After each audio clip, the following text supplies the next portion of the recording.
Hello everyone. I am the storyteller. Tonight, I'll tell you a story that doesn't rest easy in the ground. It drags itself forward like a chain across marble, rattling in the dark hours when most folks are asleep. Some call it New England folklore, a bit of small-town haunting from the crooked spine of Connecticut. The kind of thing you'd read on a roadside plaque or hear in whispers from the locals who never meet your eyes. But I know better. Because I worked there. I walked those rows of tilted stones, I kept the night watch in Union Cemetery, and I learned the rules they never write down. Rules that keep you breathing, keep the graves closed, keep her quiet. It doesn't start with screams. It starts with silence so thick you can hear your own heartbeat thumping against the dark. Then the voices come. Pages rustling. A name whispered from nowhere. And once you've heard your own name carried back to you in that voice, there's no pretending you're safe. So sit back. Listen to the hum in the wires. Listen to the way the earth settles under your feet. And whatever you do, don't forget to count the names. After the fire, I couldn't stand to be in my apartment anymore. Not the smoke stains on the ceiling, not the stink of burnt wiring that clung to everything, but the silence. The silence was worse. It pressed on me every night after I lost my brother. That's how I ended up answering the posting. It wasn't online, it was taped to the door of a diner in Easton, Connecticut. Caretaker needed. Nights. Good pay. Call this number. No company name. No HR email.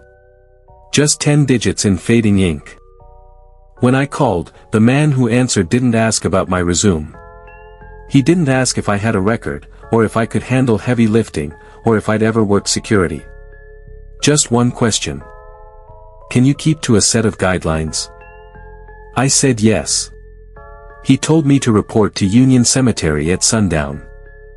Now, if you're from around here, you already know Union. Folks call it the most haunted graveyard in America. I'd heard the White Lady stories since I was a kid. People swore they saw her floating down Route 59, stepping right out of the iron gates.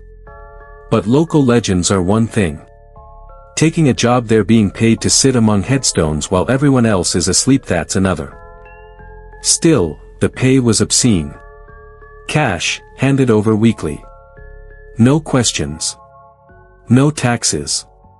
Just me and a graveyard and a guidelines sheet they promised would make sense once I saw the place.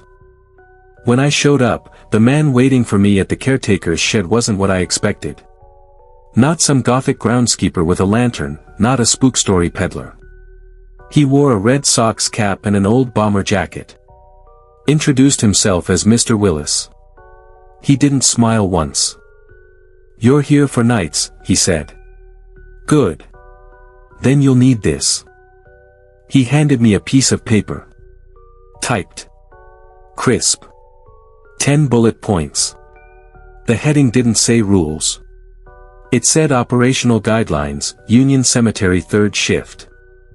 I still remember the first 5. 1. Do not enter the graveyard before sundown. 2. Lock the caretaker's shed at 12:01 a.m., then unlock it again at 12:15 a.m. Do not ask why. 3. If you see the woman in white, do not follow her. Keep your head down until she passes. 4. Do not speak to anyone who calls your name from outside the fence. 5. Write down everything you see. Everything. I asked him if this was a joke. He didn't laugh. He just said, "Cleo requires record keeping."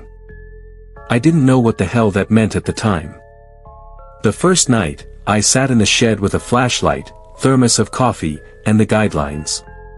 I kept checking my phone, but there was no signal. Around 11:45 p.m., I stepped outside. The graveyard stretched ahead, rows of stones glowing faint in the moonlight. The place looked almost peaceful. Then, at 12:01 sharp, I heard the shed door click. Not like it swung shut. Like it locked itself. I swear I hadn't touched the key. My heart pounded, but I remembered Rule 2. I waited. When I tried again at 12:15, the door opened smooth as butter. I sat back down at the desk, shaking, and made myself write. The shed locked itself.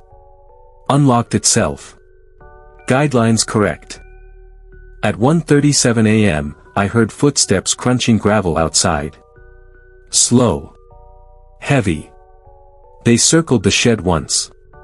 Then a woman's voice said my name. Not yelled it, just whispered it, close against the door. I pressed my back to the chair and remembered Rule 4. Do not speak. Do not answer. The voice came again, softer this time. Please. I just need you to look. I wrote it down, hand trembling so bad the words are almost illegible in my notebook. The voice stopped when I started writing. That was my first night. Listen, if you ever take a job like this, don't treat the guidelines like superstition. They're not. They're survival. And if you're out in Easton after dark, don't answer anyone who calls your name. Even if it sounds like someone you loved. Especially then. The second night, I thought I'd be braver. I'd already seen the shed lock itself, already heard the voice whispering my name. I'd followed the guidelines and come out alive. That kind of thing can get into your head. It tricks you into thinking you've got it figured out. But I learned something that night. The guidelines aren't just about staying alive. They're about not belonging to this place. I arrived just before sundown. Mr. Willis was waiting again, though he didn't come inside the shed. He just stood by the fence with his hands shoved deep in his jacket pockets. You wrote it down? He asked. I showed him the notebook. My handwriting was jagged, almost unreadable. Good, he said. That's the important part. If you see, you write. If you hear, you write. If you feel something, you damn well write it down before you forget. Forget. The way he said that word made the hairs on my arms stand up. When I asked what he meant, he just muttered, Cleo won't let what happens here vanish. Not anymore. Then he left. It was colder that night. The kind of cold that settles in your bones, even though it was still September. I sat in the shed and tried to keep busy. Checked the padlocks on the gate. Flipped through my phone even though there was still no signal. At 12:01 sharp, the shed door locked itself again. I counted the minutes out loud, my voice shaking, and at 12:15 it unlocked, just like before. I wrote it down. So far, so good. But then, around 1:20, I saw something moving between the stones. A white figure, drifting low.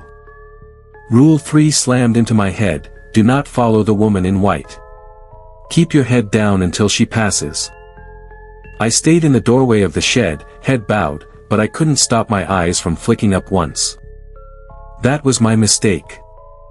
It wasn't just a woman. Her face wasn't right. It wasn't blurred or monstrous, it was familiar. It was my brother's face, pale and flickering like an old photograph. He lifted a hand, beckoning me. And I swear to God, for a moment I forgot Rule 3. I stepped out, just 1 foot past the shed's threshold. That was enough. The air dropped 10 degrees. My breath fogged. The figure froze, tilting its head in a way no living body ever could. My brother's face began to change, features shifting like pages flipping too fast to read. Faces I half recognized, people I'd seen in old yearbooks, obituaries, maybe even strangers I'd passed in the grocery store. Then, just as sudden, the figure vanished. I stumbled back inside, slammed the shed door, and wrote it all down. My hand was cramping, but the moment I finished writing, the shivering stopped. That's when I realized, writing wasn't just for me.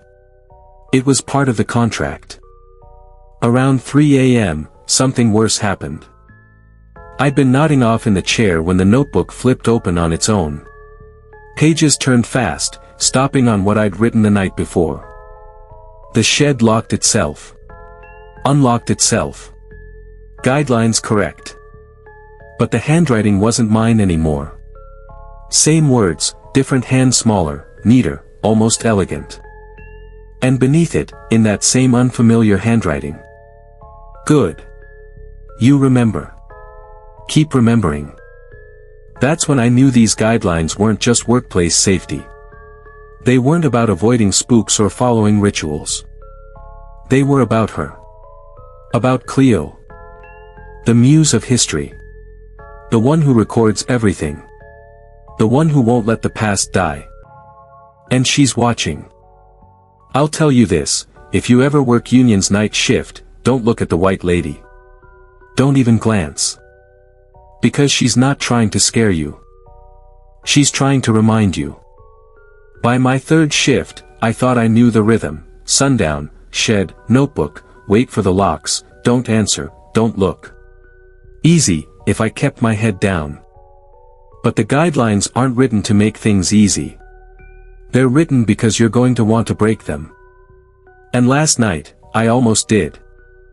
The air was heavy, like before a thunderstorm, though the sky was clear. I could feel the stillness pressing down when I unlocked the gate. Inside the shed, the notebook sat waiting on the desk where I'd left it. I didn't remember placing it there. That should have been my first warning. Around 11:30, I heard gravel crunching outside. Too early. The footsteps never came before midnight. I opened the window just a crack, trying to see. Nothing but headstones under moonlight. Then a voice came clear, sharp, cutting through the night. Evan. My stomach dropped. That was my brother's voice. I shut the window so hard the glass rattled, but I couldn't shut out the sound.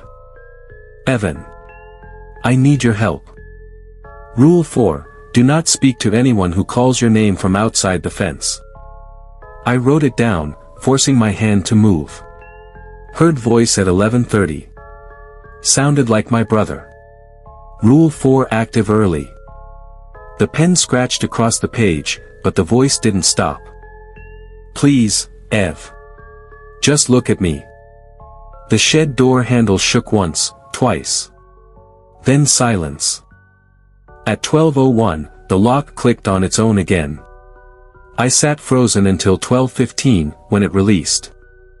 My notes smeared under sweat from my hands. That's when I saw it. On the inside of the shed door, scratched deep into the wood.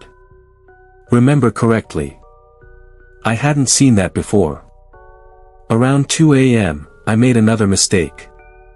I was scanning the rows of graves with my flashlight when the beam caught something leaning against the fence, a figure, still as stone. I raised the light higher. For half a second, I could have sworn it was me. Same jacket. Same face. Then it smiled, wide and wrong. My throat locked up. I almost said something. I could feel the word, who, rising like bile, but the guidelines burned in my head. Rule 4. Don't speak. I dropped the flashlight and scrambled back inside. When I looked again, the figure was gone. That morning, I drove straight to the library in town. I couldn't stop thinking about what Willis had said: Cleo won't let what happens here vanish. I pulled up local archives. Obituaries. Old news clippings. Union Cemetery deaths stretching back centuries. Every few years, the same description appeared. A man, seen outside the fence. Silent, or calling a name. Sometimes he looked like a relative. Sometimes like the witness themselves. And always, the people who answered went missing. Their names lived on only in the papers. I know now what Cleo is. She isn't just a spirit haunting Union Cemetery. She's the record. She preserves history the only way she knows how, by forcing you to repeat it, by luring you into becoming part of it. And she doesn't just want to keep you here. She wants to make sure you never forget her way. So if you hear a voice outside Union's fence calling your name, do not answer. Not even if it sounds like your brother. Especially then. I swore I wouldn't do it. I'd repeated the words to myself every shift like a prayer: don't answer. Don't speak. Don't look. But the thing about rules is, they don't protect you from weakness. They just hold long enough to make you think you'll never crack. Last night, I cracked. It started like before footsteps circling the shed. The soft knock on the glass. My name whispered like breath against the window. But this time, it wasn't my brother's voice. It was my mother's. She's still alive. Lives 2 towns over. She never once came to visit Union Cemetery. Yet here was her voice outside, gentle and pleading. Evan, honey. Open the door. My stomach twisted. I grabbed the pen, tried to write it down, but my hand froze halfway across the page. The voice kept going, softer, warmer. You shouldn't be alone out here. Just talk to me. I felt myself moving before I realized it, standing, hand reaching for the door. My head screamed Rule 4, but my chest ached so hard I couldn't hear it. And then I spoke. Just one word. Mom. The air dropped like a stone. Every hair on my body stood on end. Outside the window, something leaned into the light. Not my mother. Not my brother. Not anyone I'd ever seen whole. The face was wrong, features overlapping, like old photographs double exposed.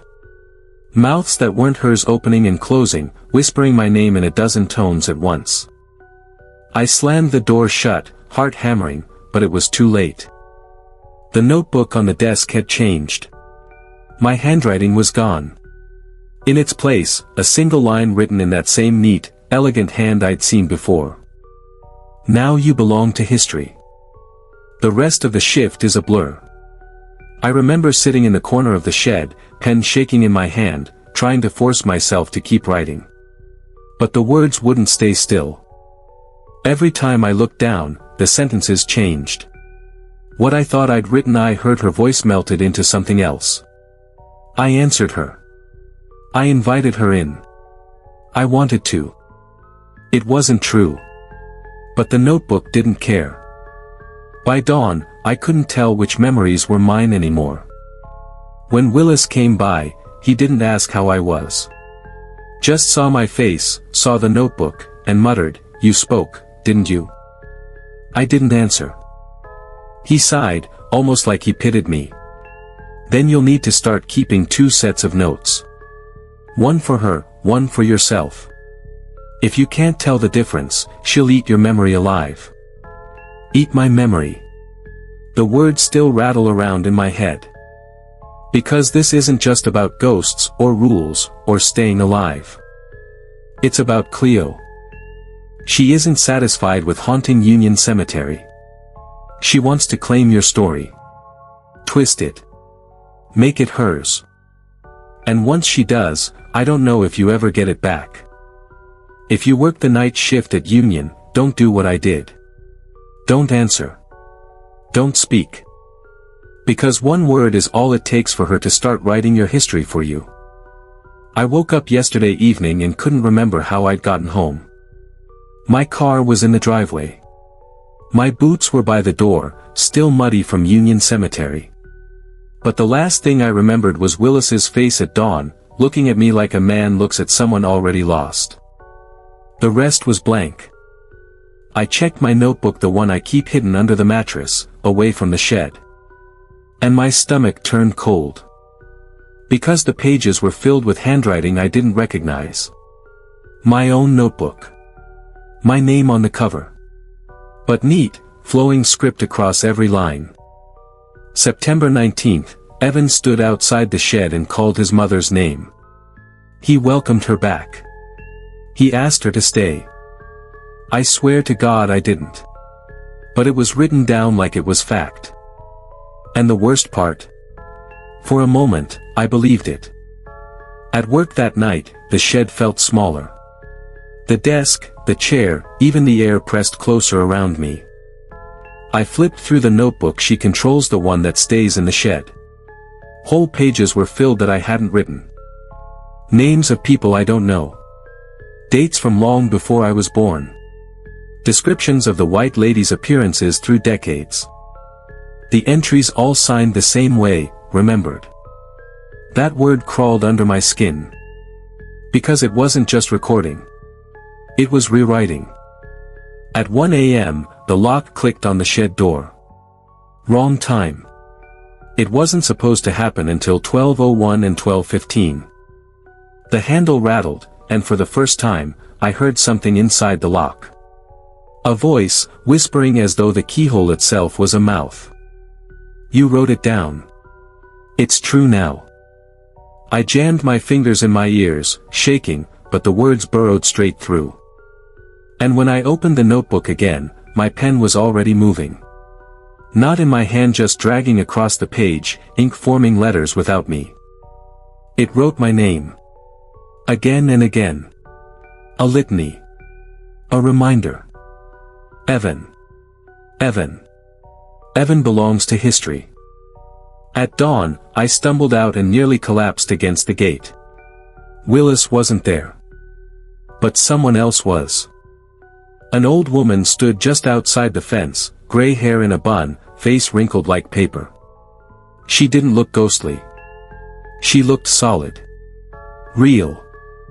She pressed a hand against the iron bars and said, "Don't let her keep the only record. Make your own. Hide it. Hide it far." Then she turned and walked down the road until she vanished in the mist. I don't know who she was. But I think she was right. Because if Cleo keeps writing my story, soon I won't have one of my own. If you ever take a job like this, bring a second notebook. Keep it close, keep it hidden, and write everything down your way. Because once she starts writing for you, you'll forget what was yours to begin with. I don't know what's real anymore. I thought the notebook was just a record, something to keep me alive, something to anchor me. But now it feels like a weapon. Or worse, a mirror that shows me a face that isn't mine. Last night, I found proof. It started small. I was in the shed, trying to pass the hours the usual way, pen in hand, forcing myself to write everything down before Cleo could twist it. 11:15, wind against the windows. Nothing unusual. But when I looked back 2 minutes later, the words had shifted. My own handwriting, but not mine. 11:15, I opened the door and invited her inside. I hadn't moved an inch. The door was still locked. But the more I stared at the false entry, the more my own memory wavered. Had I moved? Had I opened it? It didn't feel like a lie anymore. It felt like something I'd just forgotten. Around midnight, the shed door locked itself, right on time. I counted the minutes, whispering each one to keep steady. But when I checked the notebook, it already had the whole exchange written out. 12:01, door locked. 12:15, door unlocked. The pages were writing ahead of me. Recording events that hadn't finished yet. And when the lock did click open at 12:15, it was like I'd just lived something already written. By 2 a.m., the cracks widened. I was scanning the cemetery rows with my flashlight when I saw movement, someone kneeling at a grave. I thought it was the White Lady at first, until I saw the jacket. My jacket. It was me. Kneeling, pressing flowers to a stone I didn't recognize. Whispering words I couldn't hear. I blinked, and he was gone. Back in the shed, I opened the notebook and froze. The last entry read. 2:05, Evan left the shed and visited his wife's grave. I've never been married. But when I closed my eyes, I could almost picture her face. A woman I'd never met, whose memory felt older than my own. The rest of the shift was a blur. When dawn came, I drove home on autopilot. My head was packed with details that didn't belong to me, birthdays I'd never celebrated, arguments I'd never had, a whole life I never lived. And yet, I remember them clearer than last week. That's what Cleo does. She doesn't just keep history. She rewrites it, page by page, until you're not sure what story you were in to begin with. And the more she writes, the less of me I can still call mine. If you ever work Union Cemetery, know this, it's not the ghosts that will kill you. It's the forgetting. Because once you lose track of your own memories, you'll live whatever story she decides to write. And she does not stop. I told myself I'd stop digging. That I'd keep my head down, follow the guidelines, and try to outlast this job until I could walk away with my paycheck and what's left of my sanity. But once Cleo starts writing you, you don't get to choose anymore. Because last night, I found my name where it didn't belong. It started when I got to the shed. The notebook wasn't where I'd left it. Instead, it was open on the desk, spine cracked flat. Across the page was a single entry. Go look. That's it. No time, no detail. Just an order. I should have ignored it. But my hand moved before I could stop it, writing down the words in my own sloppy scrawl. And once I'd written them, the compulsion set in. I had to go look. I left the shed and walked to the caretaker's office by the front gate. The place is a mess of old filing cabinets and stacked boxes, decades of records no one's bothered to digitize. I started pulling drawers. Births, deaths, cemetery plot assignments. And then I saw it. Yellowed paper. Ink faded to brown. A ledger entry dated 1913. Evan W., Harris, age 32. Buried in Union Cemetery, Lot 47. That's my name. My age. My initials. And the grave number. I know exactly where it is. I pass it every night on my rounds. My head spun. I tried to tell myself it was a coincidence, same name, same age, a century apart. But when I read further, the page burned in my hands. Cause of death, loss of memory. Madness. No other details. Just that. I stumbled back to the shed, heart hammering. I opened the notebook again, desperate to anchor myself. And there it was, written in that neat, elegant hand. You already lay in lot 47. You always have. I tore the page out, but the next one said the same thing. And the one after that. Page after page, all repeating the same line, like she'd been writing it forever. You always have. You always have. You always have. By the time dawn broke, I couldn't remember if I'd dreamed the ledger or if I'd really held it in my hands. But the dirt under my nails this morning tells me I went to lot 47. And I don't remember digging. If you ever find your name written down in Union's archives, leave it there. Don't touch it. Don't take it with you. Because if you do, you'll never know if you're alive, or if you're just history repeating itself. I told myself I wouldn't go back. After what I found in the archive as me name, my age, my death, I swore I wouldn't set foot near lot 47 again. But when you work here, swearing off places is a joke. The routes all wind past it. The graves pull you where they want you. And last night, the dirt itself seemed to whisper. The guidelines say never linger at the same grave 2 nights in a row. I kept that rule, religiously. Except now the rules don't feel like mine anymore. They feel like hers. Like Cleo is turning the pages faster than I can read. I tried skirting the long way around, but the flashlight flickered and died the moment I took the detour. Dead black. When I turned back toward lot 47, the beam flared alive again, humming in my hand. So I went. The grass over the plot was pressed flat, like something heavy had been resting there. The headstone leaned at an angle, shadow pooled at its base. And scratched into the stone, not carved, not chiseled, but scraped by something sharp, was my handwriting. I remember. My chest clenched. I dropped the light, hands shaking, but I didn't need the beam. The moon was bright enough to show the fresh dirt at the edge of the grave. Like someone had already started digging. The air changed then. Cold. Still. Not even the crickets. And behind me, soft as a page turning. Do you? I didn't look. If I'd turned, I think I would have seen her. Not the lady in white folks talk about, but the real thing. Cleo herself, dressed in shadow and parchment, pen still dripping. My feet carried me back to the shed. I don't remember walking. I don't remember breathing. When I finally sat down, the notebook was waiting open. A single line written there. Once you step into lot 47, you'll know everything. The words weren't a warning. They were a promise. I should quit. I should run. But something in meth same desperation that made me take this job wants to see. I want to know what's buried there. Even if it's me. Willis never talks much. He's the kind of man who spends his words like coins he can't spare. But last night, he found me outside the shed, staring at the hill where lot 47 waits. Quit looking at it, he said. His voice wasn't sharp, just tired. That's how it starts. I tried to laugh it off, but my throat was too dry. So I asked him straight. What's in that grave, Willis?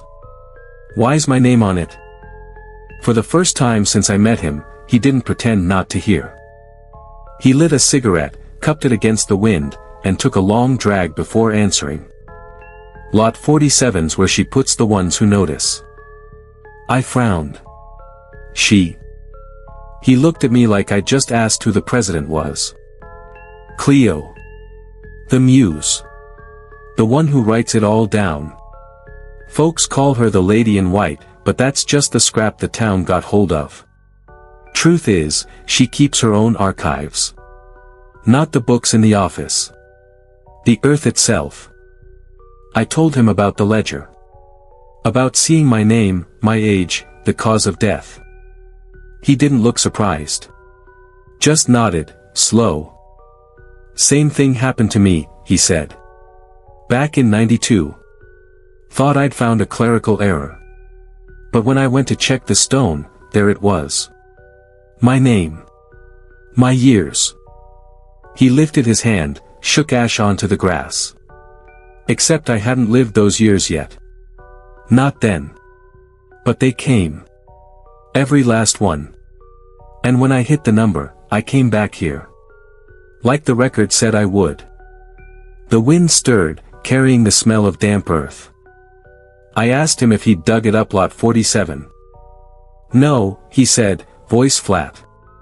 That's the one rule I made for myself. Whatever's down there, it's not meant for the living to see. You dig, and she won't just write your name in. She'll start editing. I pressed him then. Why stay? Why not run? He gave a dry laugh. Run where? The pages follow you. I tried, once. 6 states away. But no matter how far I got, I'd wake up with dirt under my fingernails. Dreaming of that grave. Before he walked off into the dark, he put a hand on my shoulder. His skin was cold as stone. Listen, boy. We don't work here. We serve time here. Like history repeating itself. You want my advice? Don't give her a reason to turn the page. But here's the thing, once you know your own grave is waiting, how do you not look inside? And when I woke this morning, there was mud on my boots. I don't remember leaving the shed. I think she's already writing me into lot 47. I didn't sleep yesterday. Couldn't. Every time I shut my eyes, I heard the scrape of a pen. Steady, patient, the way a teacher marks essays.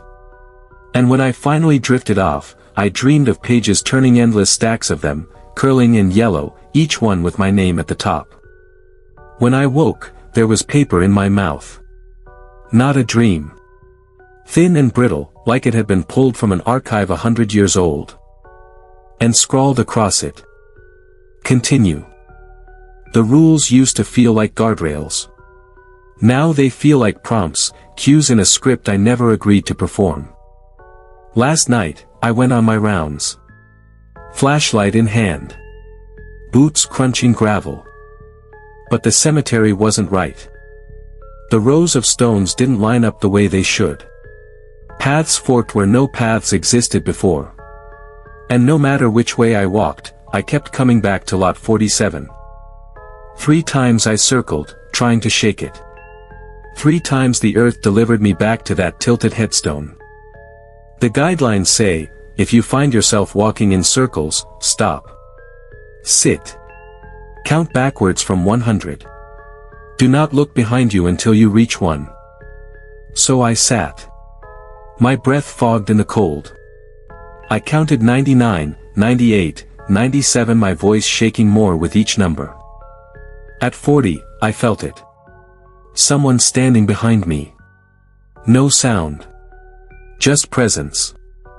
At 12, a whisper brushed my ear. Not Willis's gruff rasp. Not any voice I'd ever known.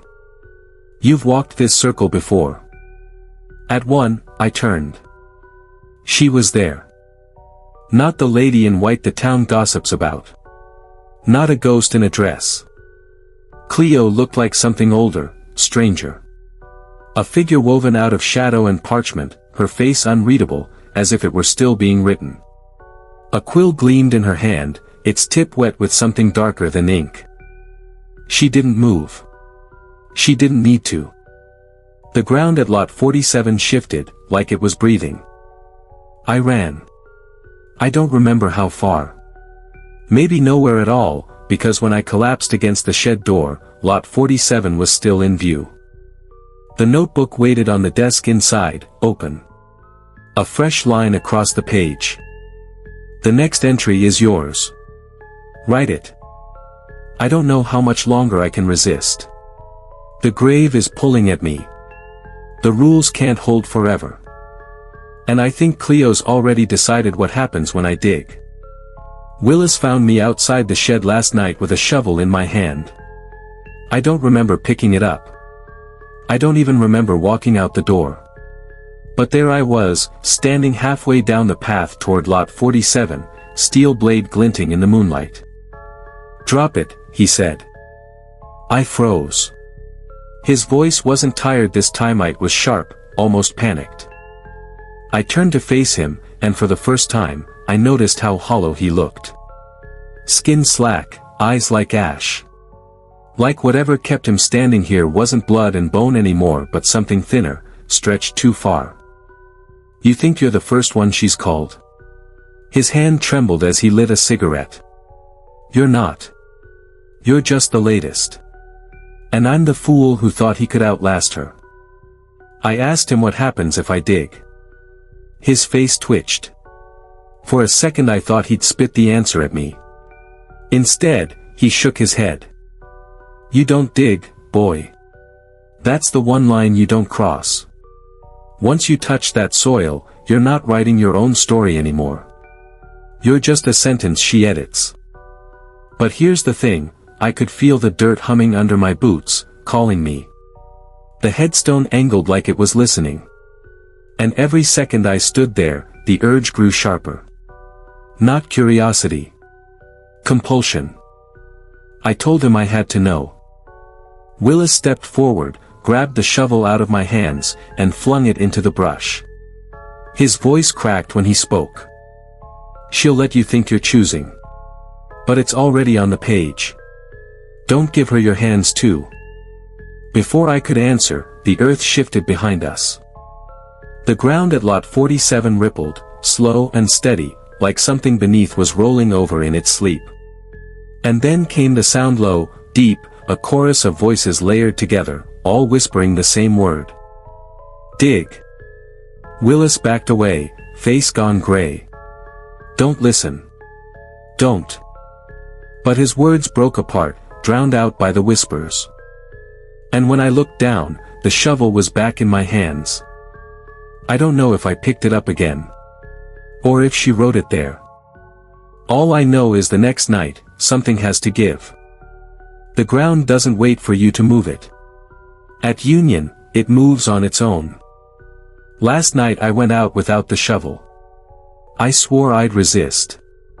Swore I'd keep my hands empty.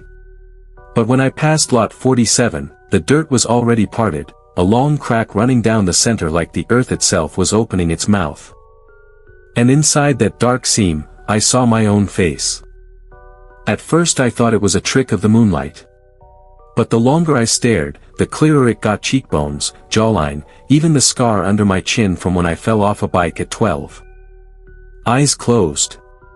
Skin pale. My body, laid out neat in the soil.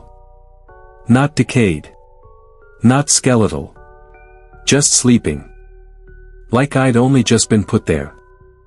I stumbled back, bile rising in my throat. The guidelines didn't cover this. No line about seeing yourself. No procedure to follow. So I did the only thing I could. I ran to the shed, grabbed the notebook, and begged it for instructions. The page was already written when I opened it. You are both the witness and the witnessed. Finish it. I slammed the book shut, but when I looked up, dirt clung to my hands. Packed under my nails, streaked across my palms. I swear I hadn't touched the grave. I swear it. But the smell of earth filled the shed, damp and suffocating. And when I tried to wipe my hands clean, the dirt only smeared deeper. Later, I found a scrap of paper on my cot. It wasn't from the notebook. Thicker. Older. The ink faded, almost gone. It read: Evan W. Harris exhumed, September 19th. That's today. I don't know if I'm meant to dig myself up, or bury myself for good. But I think tonight's the night she stops riding around me and starts riding through me. Willis didn't show up at the shed when the shift began. That was strange enough.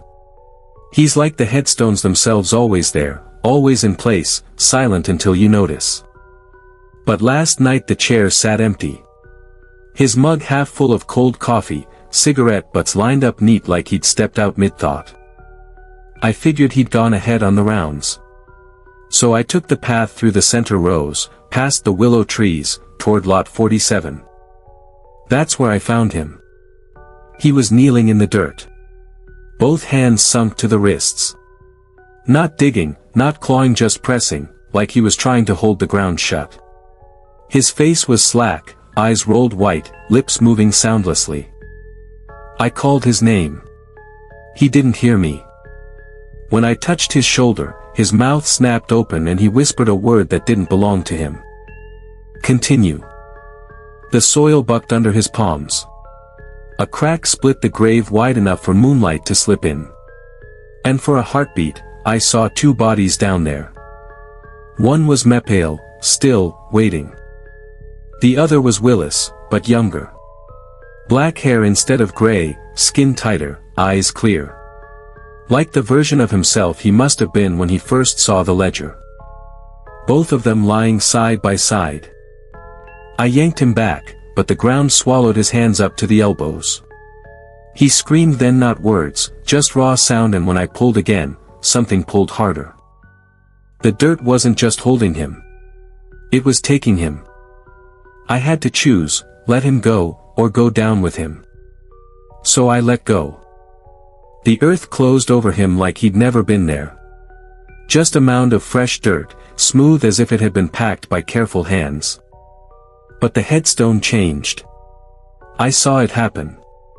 The name shifted, letters bending like wet ink until they spelled Willis A. Monroe 195720023. I ran until my lungs burned. Back to the shed, back to the notebook. And there it was, waiting open. A fresh entry written in clean strokes. Witness recorded. Next exhumation, Harris. Willis is gone. Folded into the archive. And that means I'm next. The night after Willis disappeared, I didn't even pretend to do my rounds. I sat in the shed, hands pressed flat against the notebook, waiting for it to open. I told myself I'd resist. That I'd shut it, lock the door, and wait until morning. But the pages turned on their own. Slow at first, then faster, faster, until the sound of paper filled the room like a storm. And then silence. One page lay bare. A single line written neat across the center. Step outside. I did. The air was heavy, thick with the smell of rain though the sky was clear. Every shadow bent toward lot 47, stretching like fingers. And then I saw her. Not in the corner of my eye. Not a suggestion. But fully, terribly real. Cleo. She wasn't light or mist or some pale bride like the stories say. She was made of layer zinc and parchment, bone and breath, a woman's form wrapped in history itself. The folds of her dress looked like pages, each one covered in names too faint to read. Her face changed as I stared. At one angle, it was gentle, almost kind. Shift a little, and it became hollow, eyeless, endless. And when she spoke, it wasn't one voice. It was hundreds. A chorus of every name written into this soil. You will dig, Evan. You will finish the record. My knees nearly buckled. I told her I didn't want to. That I never agreed to any of this. Her head tilted, quill glinting in her hand. Agreement is for the living. You belong to the archive. You always have. I shouted then, demanded to know why me. Out of all the names, all the lives, why mine? Her answer froze the marrow in my bones. Because you looked. Because you read. She lifted her hand, and the dirt at lot 47 split like a wound. Inside, the body shifted. My body. Eyes still closed, lips moving faintly, as if whispering words too quiet for me to hear. Stop, I begged. Please.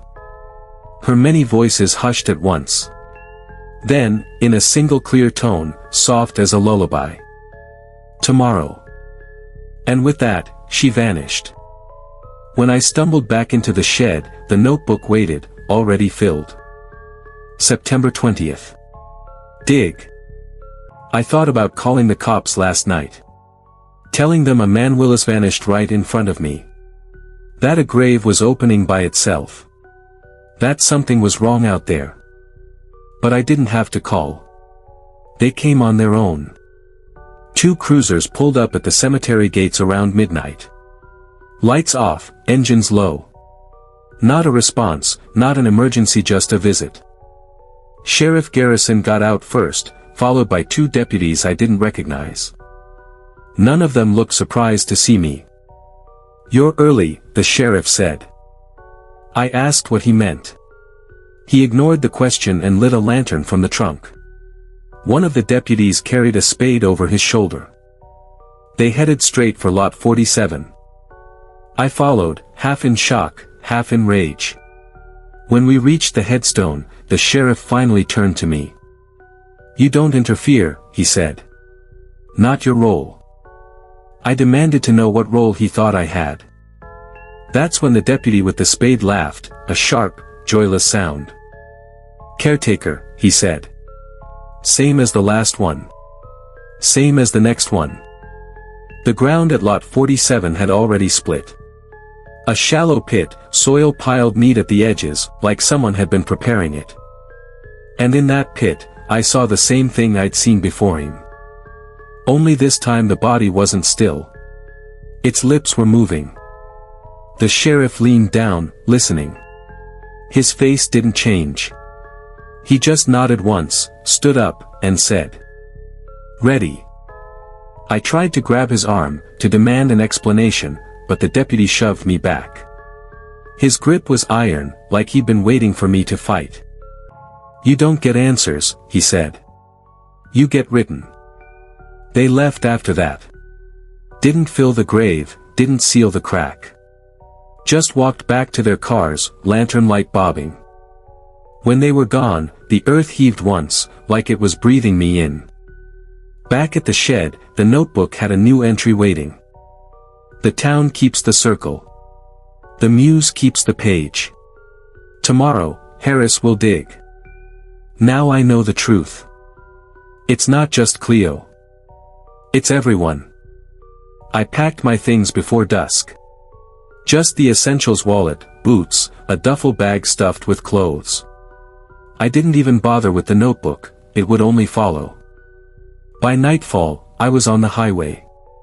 Headlights cutting through fog, hands gripping the wheels so tight my knuckles ached. Union shrank in the rearview, and for the first time in weeks, I felt air in my lungs. I made it 20 miles. That's when the radio clicked on by itself. Static first, then voices layered on top of each other. Not random chatter. Not a station. My own voice. Reading aloud from the notebook. Word for word, every entry I'd written since the first night. The rules. The ledger. Willis. Lot 47. My throat closed.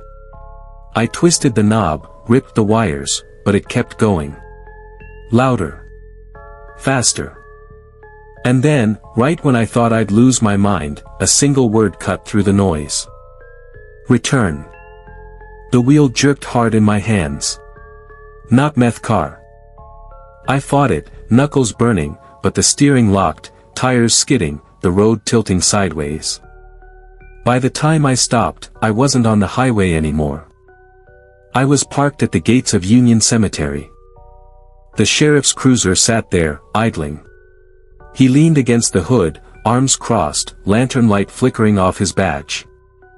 "You made good time," he said. I screamed at him, asked why. Why me? Why this?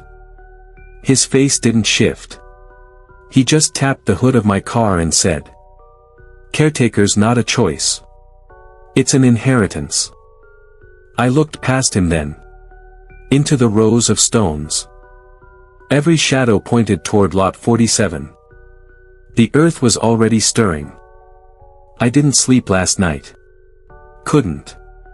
Because no matter how long I sit here in the shed, I can feel the dirt calling. And I know tomorrow there won't be another delay.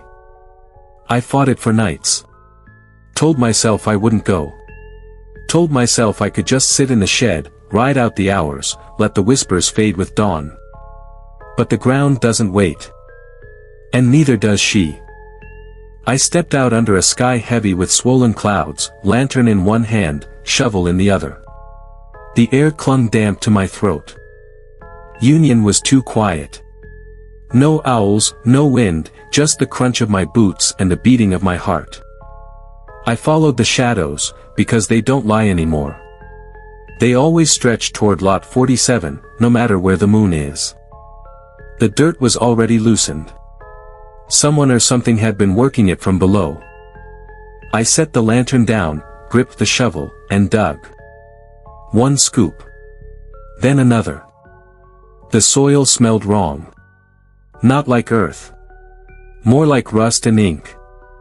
After the seventh dig, the shovel hit something solid. Wood. Splintered and soft with rot. I dropped to my knees, clawed at it with bare hands, until the lid came free with a groan. And inside. Not bones. Not a body. A ledger. Bound in black leather, edges damp, pages swollen. It looked exactly like mine. Same handwriting. Same rules. But older. The first page wasn't a list of guidelines.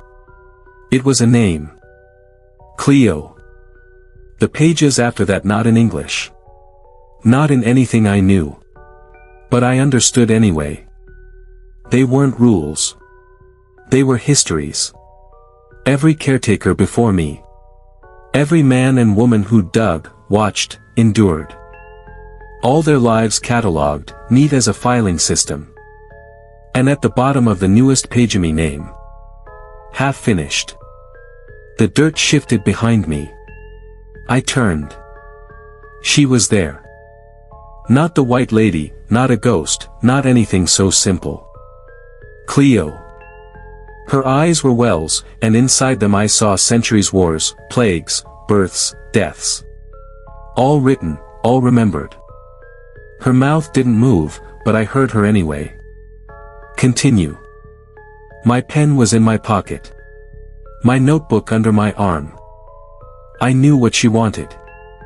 I wasn't just the caretaker. I was the next historian. The one who would write. But here's the thing, if I'm writing this now, if you're reading it, then maybe I already started.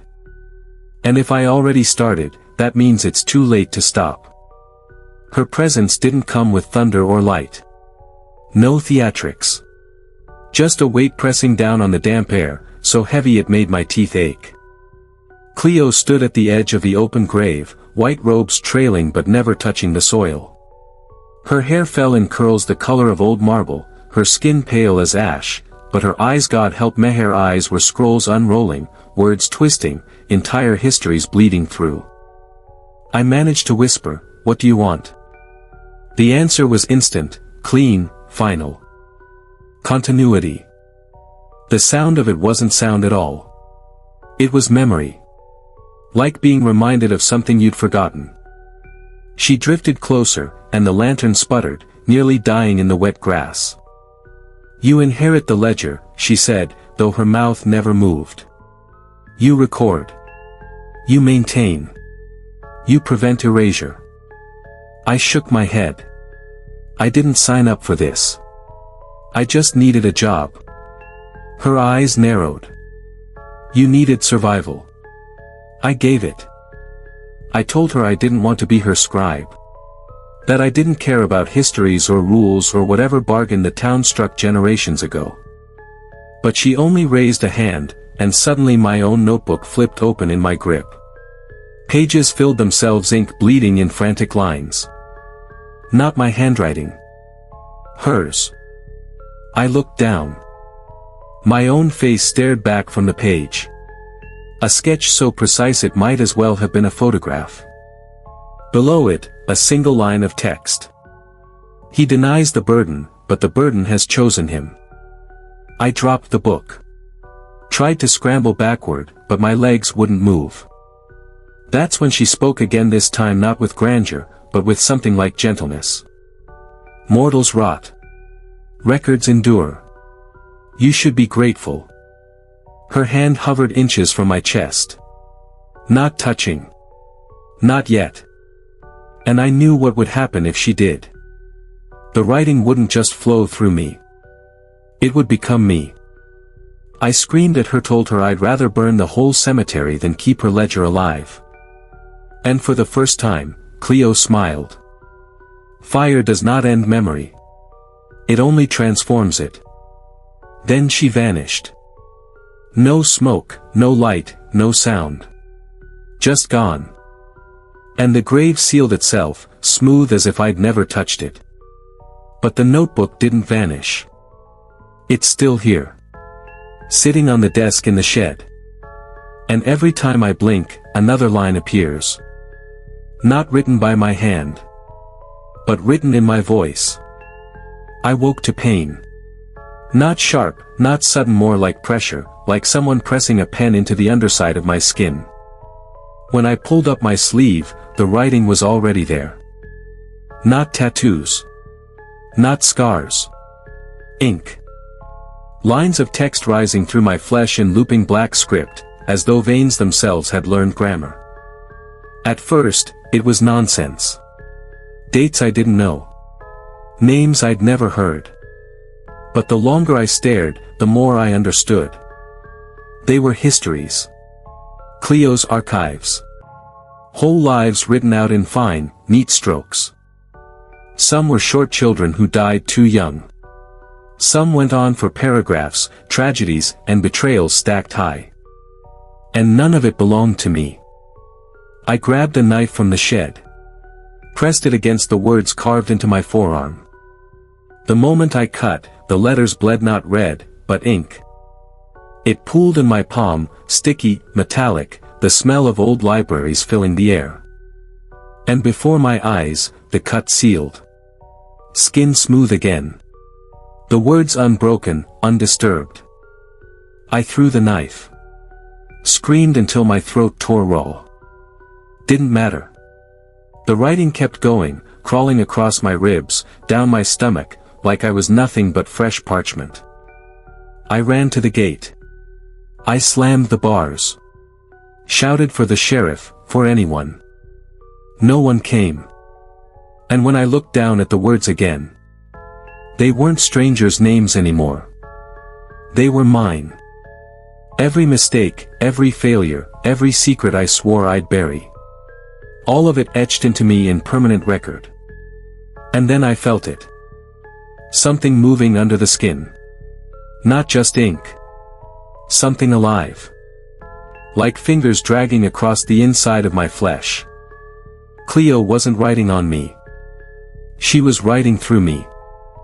I don't know how much longer I can keep this body mine. But if you're reading this, then at least the words made it out. At least they didn't stay trapped in me. I can feel her when I wake now. Not just a presence at the edge of the graveyard or a whisper in a ledger. She is a pressure behind my eyes, a heat under my fingernails, a patience that slides into the hollow places of me and sits down like an old occupant. It started as small intrusions. A phrase popping into my head that I hadn't thought in years. A line of an obituary I'd never read. Then sentences, little historical footnotes arriving without origin. At first I'd laugh it off, pinch my forearm where the ink had bled, tell myself I was tired, that sleep deprivation plays tricks. Now the tricks are permanent. Last night, I woke with the taste of ink in my mouth. The shed was dark except for moonlight outlining the notebook on the desk. I reached for it and my hand trembled, not from fear, but because the pen wanted to move. I wanted to resist. I squeezed my fist tight. I felt something inside my palm twitch, like a muscle remembering how to write without orders from me. My fingers uncurling was not my decision. The pen scratched. A thin line. A name.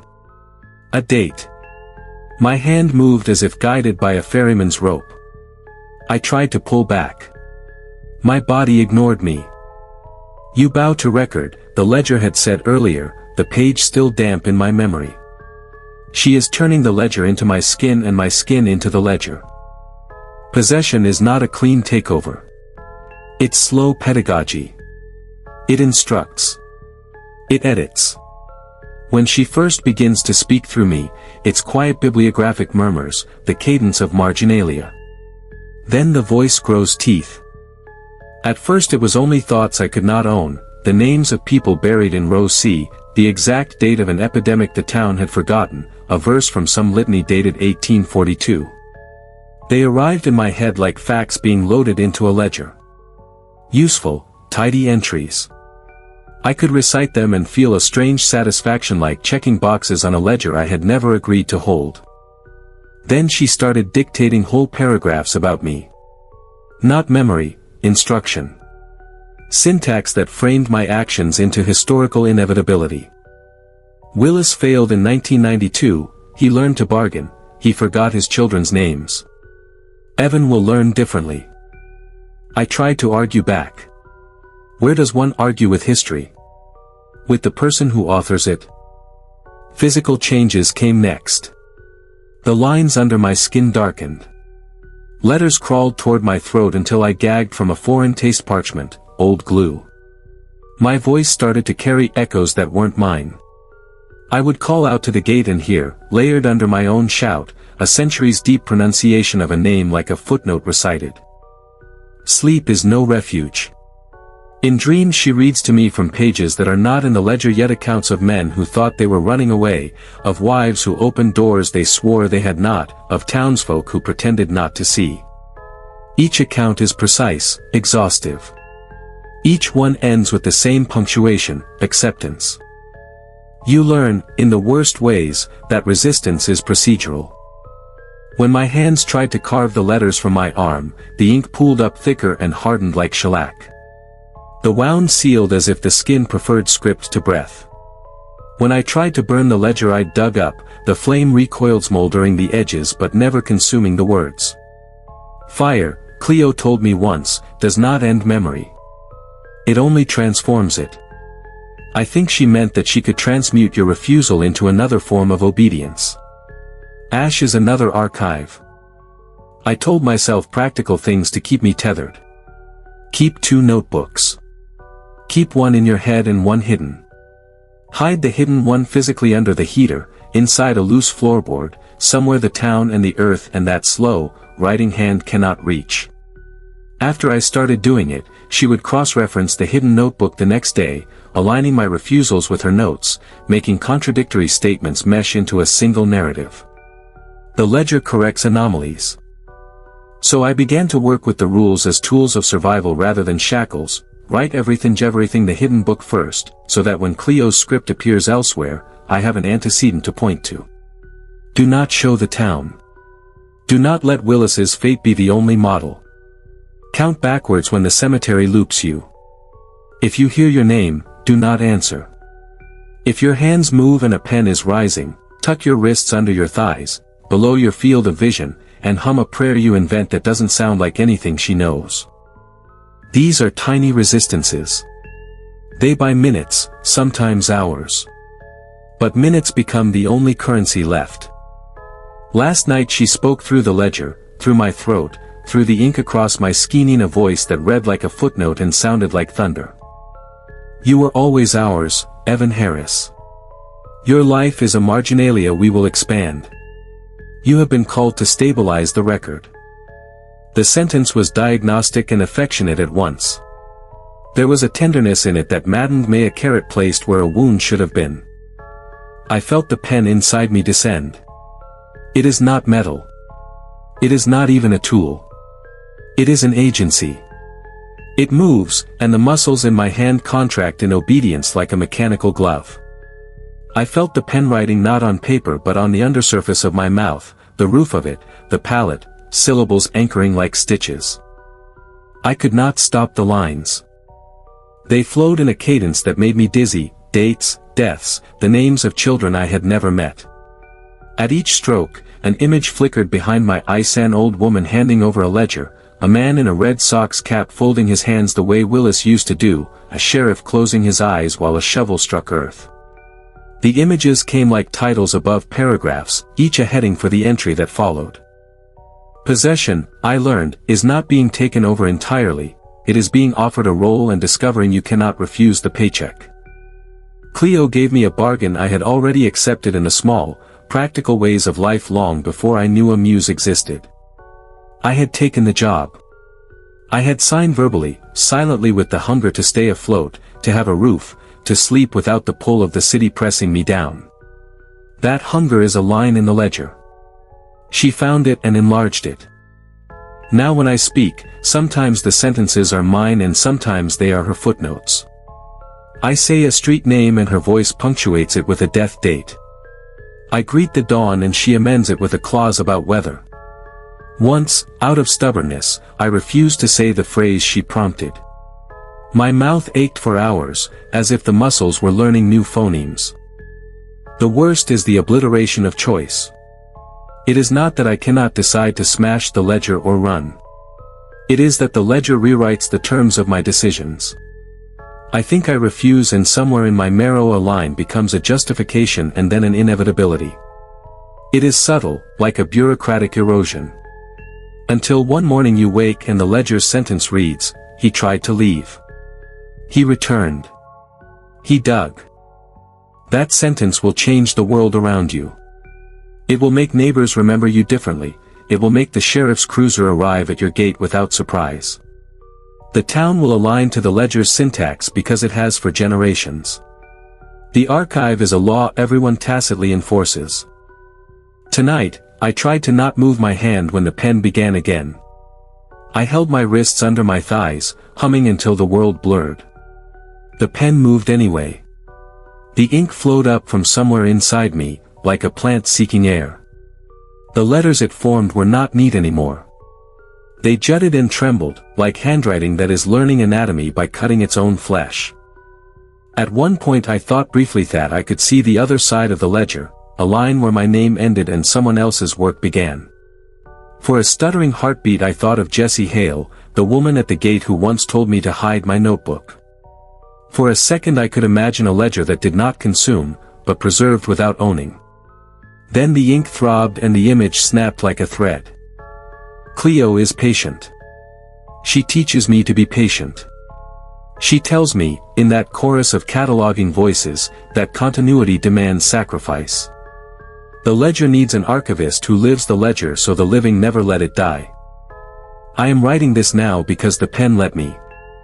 For reasons that are practical and small, perhaps because the ledger requires an external witness, perhaps because ink must be matched with breath. Maybe because part of the bargain includes testimony. Maybe it is my own last act of agency, a sentence smuggled into the margins. If you find this, if it gets out of the shed and into hands that do not belong to the town, know that it will not be clean evidence. Cleo is an editor. She will not let this document stand without footnotes. She will touch it, rewrite it, fold it into other pages until the thread of my warning is thin and annotated and maybe even useful. But that may be better than letting everything perish into the soil. Practical things, because I am still trying to be useful in the only human way I can oppose her with. Keep 2 notebooks. One in plain sight, the one she will edit. One hidden, in a place she cannot see. Write everything there first and fold the pages into a sealed envelope you never open. Bury it under a stone that has no inscription. If you hear your name called from beyond the fence, do not answer. Record the time. Write it in the hidden book before you risk writing it in the visible one. Count backwards if the cemetery folds in on you. Count aloud. Use numbers that are not consecutive. She finds rhythm seductive. Break the rhythm and her attention phrase. Never, ever dig on impulse. If you are compelled, try to have witnesses who do not belong to union, outsiders who have no ledger in the soil. Their memory disrupts the local archive. If you feel the writing start under your skin, press a hand flat to the place and speak the names of living people you love. She hates living names because they are provisional. The effort buys moments. These won't stop her forever. They are only workarounds. But workarounds are tools. Tools matter. At the edge of the page now, a new line appears as I write, as if she is annotating my testimony in real time. The letters are too neat to be mine. He resists. Record, partial. That phrase is a footnote and a verdict. I can feel the ledger smile inside my chest. Tomorrow they will come to watch me write. The sheriff. Maybe others. The town holds rituals now that look like governance. I imagine the shovel in my hands will be warm with history. I imagine the ledger will close and I will be a spine among the bindings. But tonight, for however long this voice lets me keep it, I am writing with my hand. I am insisting that someone outside this place read what I say before she has the chance to edit it into something else. If you work at Union, if you ever see a job posted with a hand-scrawled phone number in a diner, then take it. If you already have, do everything you can to keep your own pages. Hide them, cook them, fold them into things that will not dissolve. Share them with people who have no reason to keep the circle. Because Cleo's patience is a curriculum, and the last lesson is the easiest to teach. History outlives its makers, but it should not own them. There is a tremor in my hand now. The letters smear where I press too hard. The pen wants the surface smooth and willing. She wants me to learn calligraphy of death. I will keep writing until she takes the pen from me. And if she takes it, know this, even a footnote can be a revolt. Even a marginalia can hold fire. I did the one sensible thing left to do. I called someone who didn't belong to Union. Her name is Maggie Lyle. We grew up 2 houses apart, rode the same bus to high school, drank cheap coffee at the diner and swore we'd leave this town the minute we turned 21. She left. She moved to Providence, worked hospital nights, learned how to read charts and hold a person steady when the world tipped. When I called her, hands shaking, trying not to sound like the kind of man who'd been living under a ledger, she came. No questions about ghosts. No jokes. She showed up in a sweater, a duffel, and a face that still knew me when the rest of the town had already started to forget. That's the point of an outside contact. Someone who has no stake in the archive. Someone whose memory cannot be readily edited by a local ledger. Maggie at the shed lightened things enough for a day. That day felt like oxygen. She walked in with the kind of brisk practical curiosity that used to make me think she could solve anything. "You sounded like someone who'd swallowed a library," she said, and handed me a thermos. She sat with me at my little desk and read. Not the notebook Cleo liked me hidden one. She read aloud, which helped. The act of someone else saying my words anchored them in a voice no ledger owned. We compared entries. We laughed at small mistakes that were unmistakably mine, spelling errors, a scrawl about a sandwich I couldn't stop thinking about. Maggie noticed things Cleo's script tried to smooth over, the way my handwriting got jagged when I was afraid, the shorthand I used for names I couldn't remember. "Keep reading," she said. "You telling me this is proof you existed before her." That sentence, so simple, so human, felt like a shield.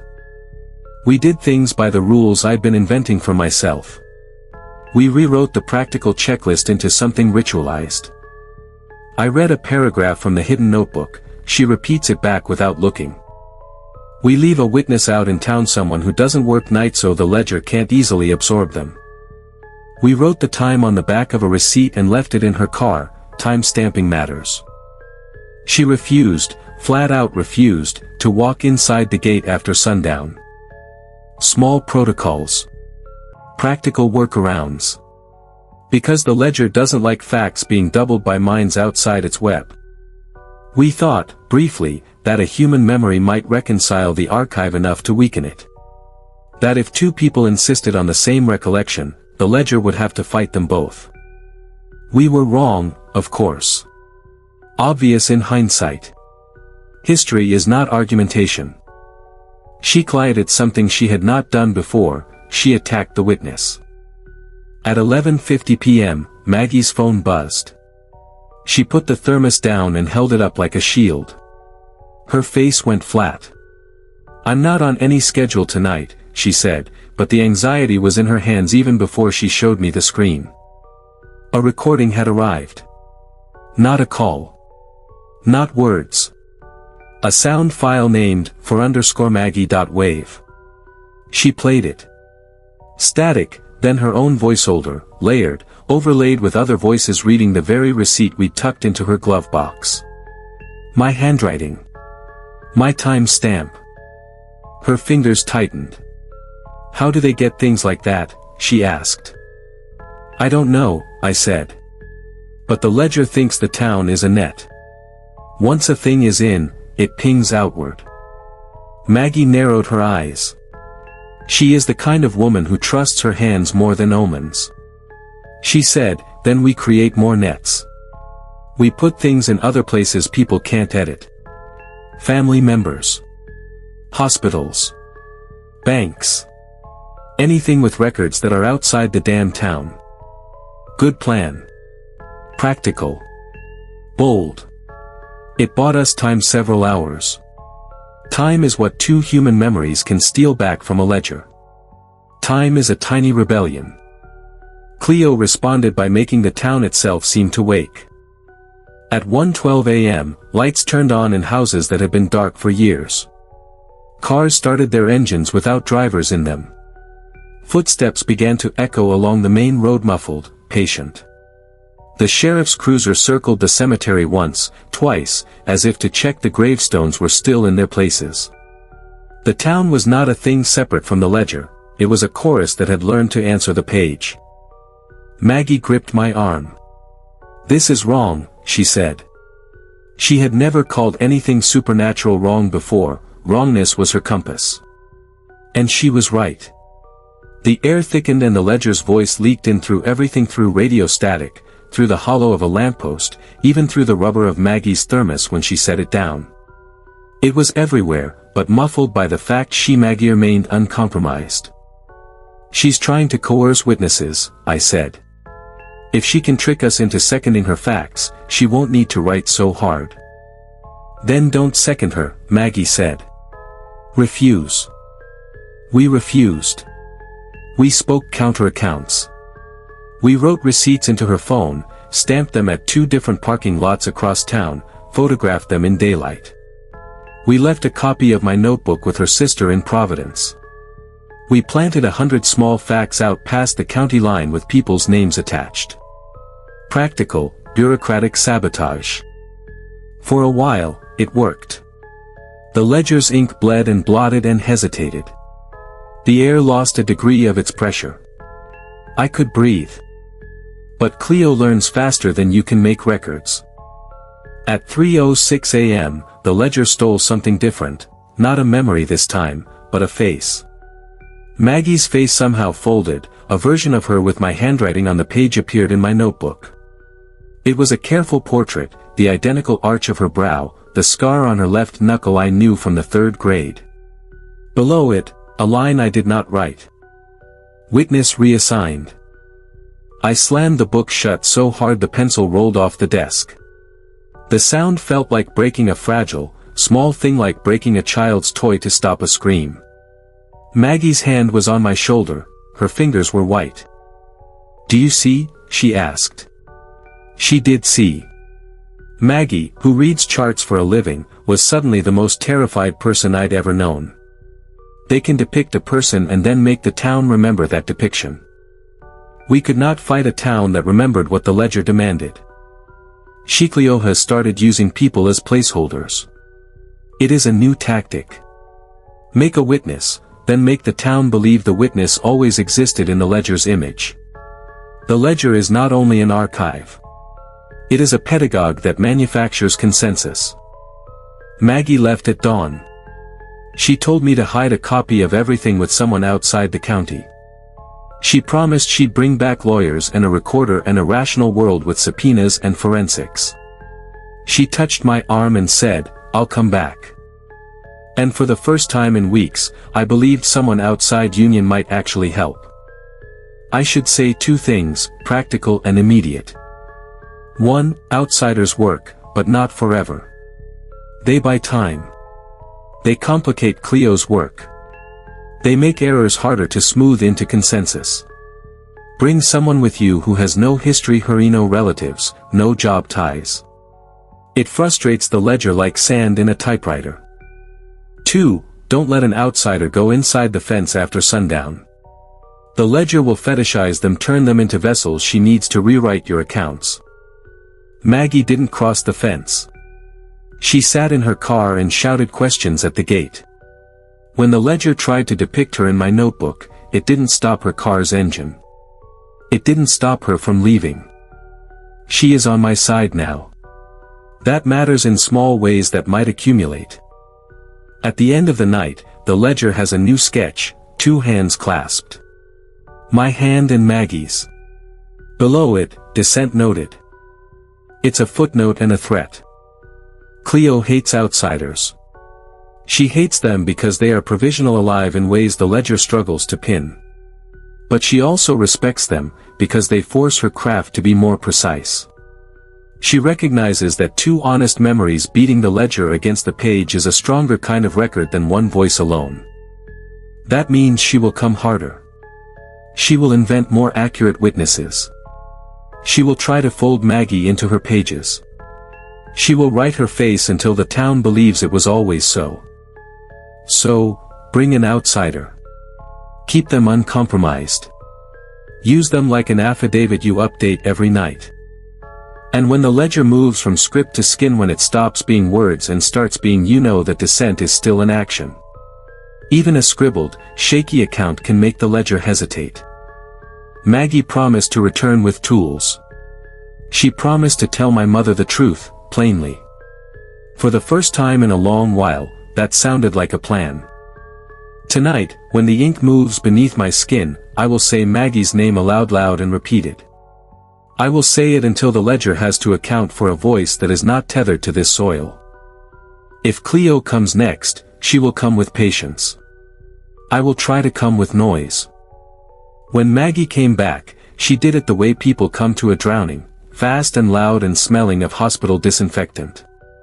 She pulled up in a car with out-of-state plates and 2 backpacks, one full of practical things: flashlights, extra batteries, a handheld digital recorder, a camera, and one full of paperwork, affidavits, phone numbers, an emergency contact list she'd typed up while we talked on the phone. She moved like somebody who understood that paperwork could be a weapon. It felt briefly like a rescue. Not the heroic kind, but the kind you get when another living person says, in the plainest voice, "This is wrong," and then does something about it. For a few hours, it was enough. We made redundancies like soldiers fortifying a trench. Maggie insisted on multiple witnesses, her sister on the phone, outside the county, a friend of hers who agreed to sit in Maggie's car every night, and a barista at the diner who took our photocopies and timestamped them with the cafe's receipt maker. We fed the ledger duplicates, photographs, recorded voices, signed receipts, every piece of evidence we could scatter across systems outside Union. She hates outsiders not because she can't depict them, but because she has to work harder when two independent systems insist on the same truth. Practical note: if you're following this for survival, make copies of everything, physically and digitally, and send them to addresses and people with no link to the town. Give the ledger too many mirrors to edit. Force it to multiply its work. The first night of the redundancy plan went like a charm. Maggie sat in her car and read lines from my hidden notebook into her recorder while I looked at her through the shed window. I wrote the time on the back of a diner receipt and she photographed it. We left a copy with her sister in Providence via email at 2:03 a.m., timestamped and dated. For the first time since I'd started, I slept a little between shifts, brief, gray, the kind of sleep that feels like a bandage. Then Cleo learned new tricks. It began small. Maggie's recorder, brand new, hard plastic, played back my voice perfectly. The photocopies in the cafe looked normal. The email showed as sent. But the ledger does not need to destroy evidence, she edits context. By morning, Maggie's recording contained a second voice layered faintly beneath hers, thin, official-sounding, narrating that I had begged to become the cemetery's historian and that Willis had passed on the role willingly to me. The receipt we timestamped. The cafe's register spit out a duplicate receipt later that day with the same timestamp but a different line item, acceptance fee. The email to Providence arrived in Maggie's sister's inbox with one extra sentence appended, "He agreed," in a font that matched my handwriting. The email header displayed a path through local servers I'd never used. The ledger did not simply change facts. It learned to stitch new contexts around them, tiny editorial shifts that made consent look like inevitability. It was subtle, surgical. You read a document and it set the scene for you without asking. Maggie realized what was happening before I did. She sat me down on the sagging cot in the shed and said, clear and furious, "She can't change the fact of something that exists in many, many independent locations. But she can make the appearance of consent. She can author deceit that looks like testimony. She can put a chorus behind a claim until it sings true." So we changed tactics. We made witnesses active. Not just passively receiving copies, but testifying, contacting each other at scheduled times, reading the same passage aloud in different states, filming each other on different devices. We fed the ledger contradiction on purpose, two different people reciting the same line with different inflection, multiple time stamps that couldn't be conflated. We made the ledger work for every single falsehood it tried to fabricate. It bought us time, and for once Cleo's edits were messy. She stumbled trying to reconcile parallel evidence. The town's edges flickered like a TV with bad reception. But she's patient. She can always wait. And patience is, for her, another kind of power. Last night she retaliated in a way she hadn't before. She started taking faces. Willis was already gone, buried into the ledger like a spine in a book, but she began to craft portraits of Maggie. Not just drawings in my notebook, but living images in places that mattered. A photograph in her sister's email showed Maggie, in the background, in the town square years earlier, paler, younger, with a different hairstyle. A social media account that had never existed posted a vintage picture of Maggie wearing a Union High sweatshirt. The ledger invented a memory for her and distributed it through systems that ought to be neutral. It was an act of erasure. Make a stranger's life look like it always belonged here, then let the town fold their memory into that picture. That trick is brilliant and small. It undercuts witness. If someone can appear to have always been here, their testimony is easier to neutralize. If the ledger can invent a civic history for a person, it can claim them by paper trail as easily as by bone. Practical note: out-of-town witnesses are valuable, but don't assume static distance is enough. The ledger can attempt to retrofit them into local archives. Complicate everything: public records, bank transactions, duplicate accounts with different metadata. Force the ledger to spend energy. Maggie kept fighting. God bless her. She brought a small digital recorder with a cryptographic timestamp app and a camera that writes metadata to a cloud that isn't controlled by the town. She tied the recordings to bank transfers and juried registries. We stored copies at 3 separate addresses. We showed receipts to lawyers a county over. For a while, it felt like a good defense. Then, at 2:44 a.m., someone walked up the aisle toward us. Not the sheriff, not a deputy with a shovel. An old woman, the same one who'd once pressed her palm against the fence and told me to hide a notebook. She had the look of a person who had been living with an impossible truth for so long she no longer bothered to explain it to anyone. Her eyes were clear. There was a newness about her face, something sharp and human, like an outline that had just been sketched. She came to the shed door and tapped a knuckle 3 times. Maggie opened it and listened.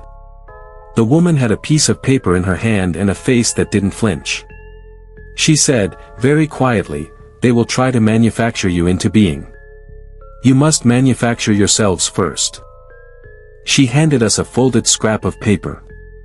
The handwriting was shaky but legible, a list of names, people who had left town and returned, witnesses who'd resisted being written, someone who had once burned a ledger page and survived. Underneath, the woman had written, "Use them. Use what they remember. Make the ledger work for you."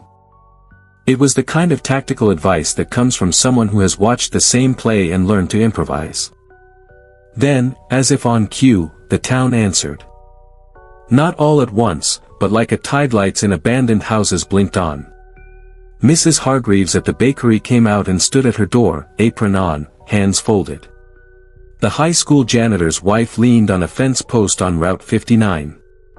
Even the kids who used to skateboard in the lot opposite the gate seemed suddenly awake.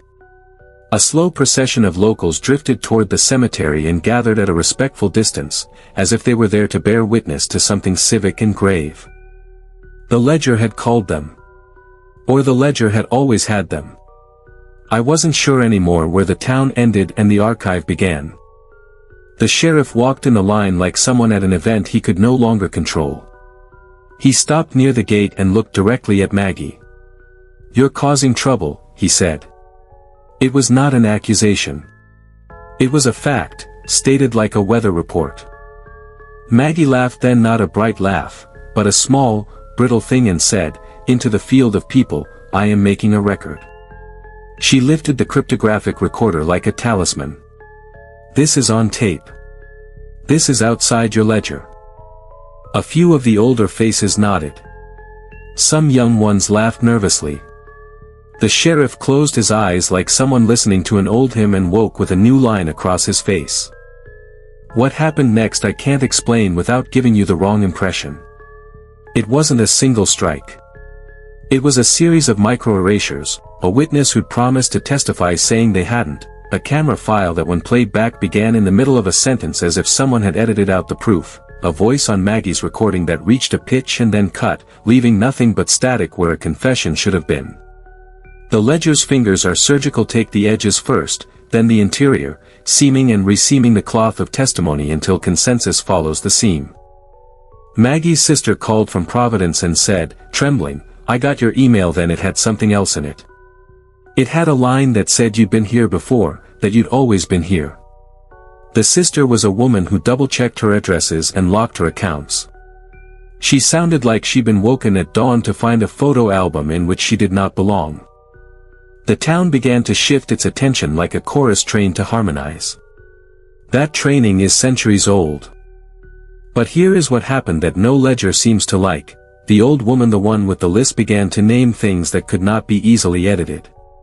She called out dates of births and hospital bills and letters filed in offices outside Union. She recited a hospital record number. She gave me a name of an attorney in Providence. She told Maggie to call them now, in front of everyone. Maggie did. She dialed the number, put the recorder on speaker, and spoke plainly, "This is Maggie Lyle, calling from Union Cemetery. I have evidence. I need counsel." On the other end, a man answered, and I heard his voice clear and ordinary and uselessly legal. He listened, took notes. He asked for copies. We promised to send them. It was a tiny, human bureaucracy. It was the type of sound that makes a ledger frown, the clumsy, indecisive noise of living people who have not learned to coordinate their memory into perfect script. For a moment, the ledger lost rhythm. The lamp over the desk in the shed trembled but did not die. Ink under my skin throbbed less sharply than it had. The town murmured, uncertain. Then Cleo retaliated in the cruelest, most intimate way yet. I woke with a line across my chest in the ledger's neat, elegant hand, different from the jagged scripts that used to crawl across me. It read: "He organizes dissent. She becomes the witness. They will remember her always." Under it, a second line had been scoured into my palm, a single word I could not throw off. Maggie. I phoned Maggie before midnight. Her voice trembled. She sounded far away, not in Providence but somewhere being retold as someone else. She said, "They told me I was here when I was 16. They sent me a photo of myself in a parade I never attended." Her tone clipped into professional assessment and then returned to panic. "Evanthiri teaching the town to remember her as part of you. If they do that, your outside accounts will look like echoes." She left.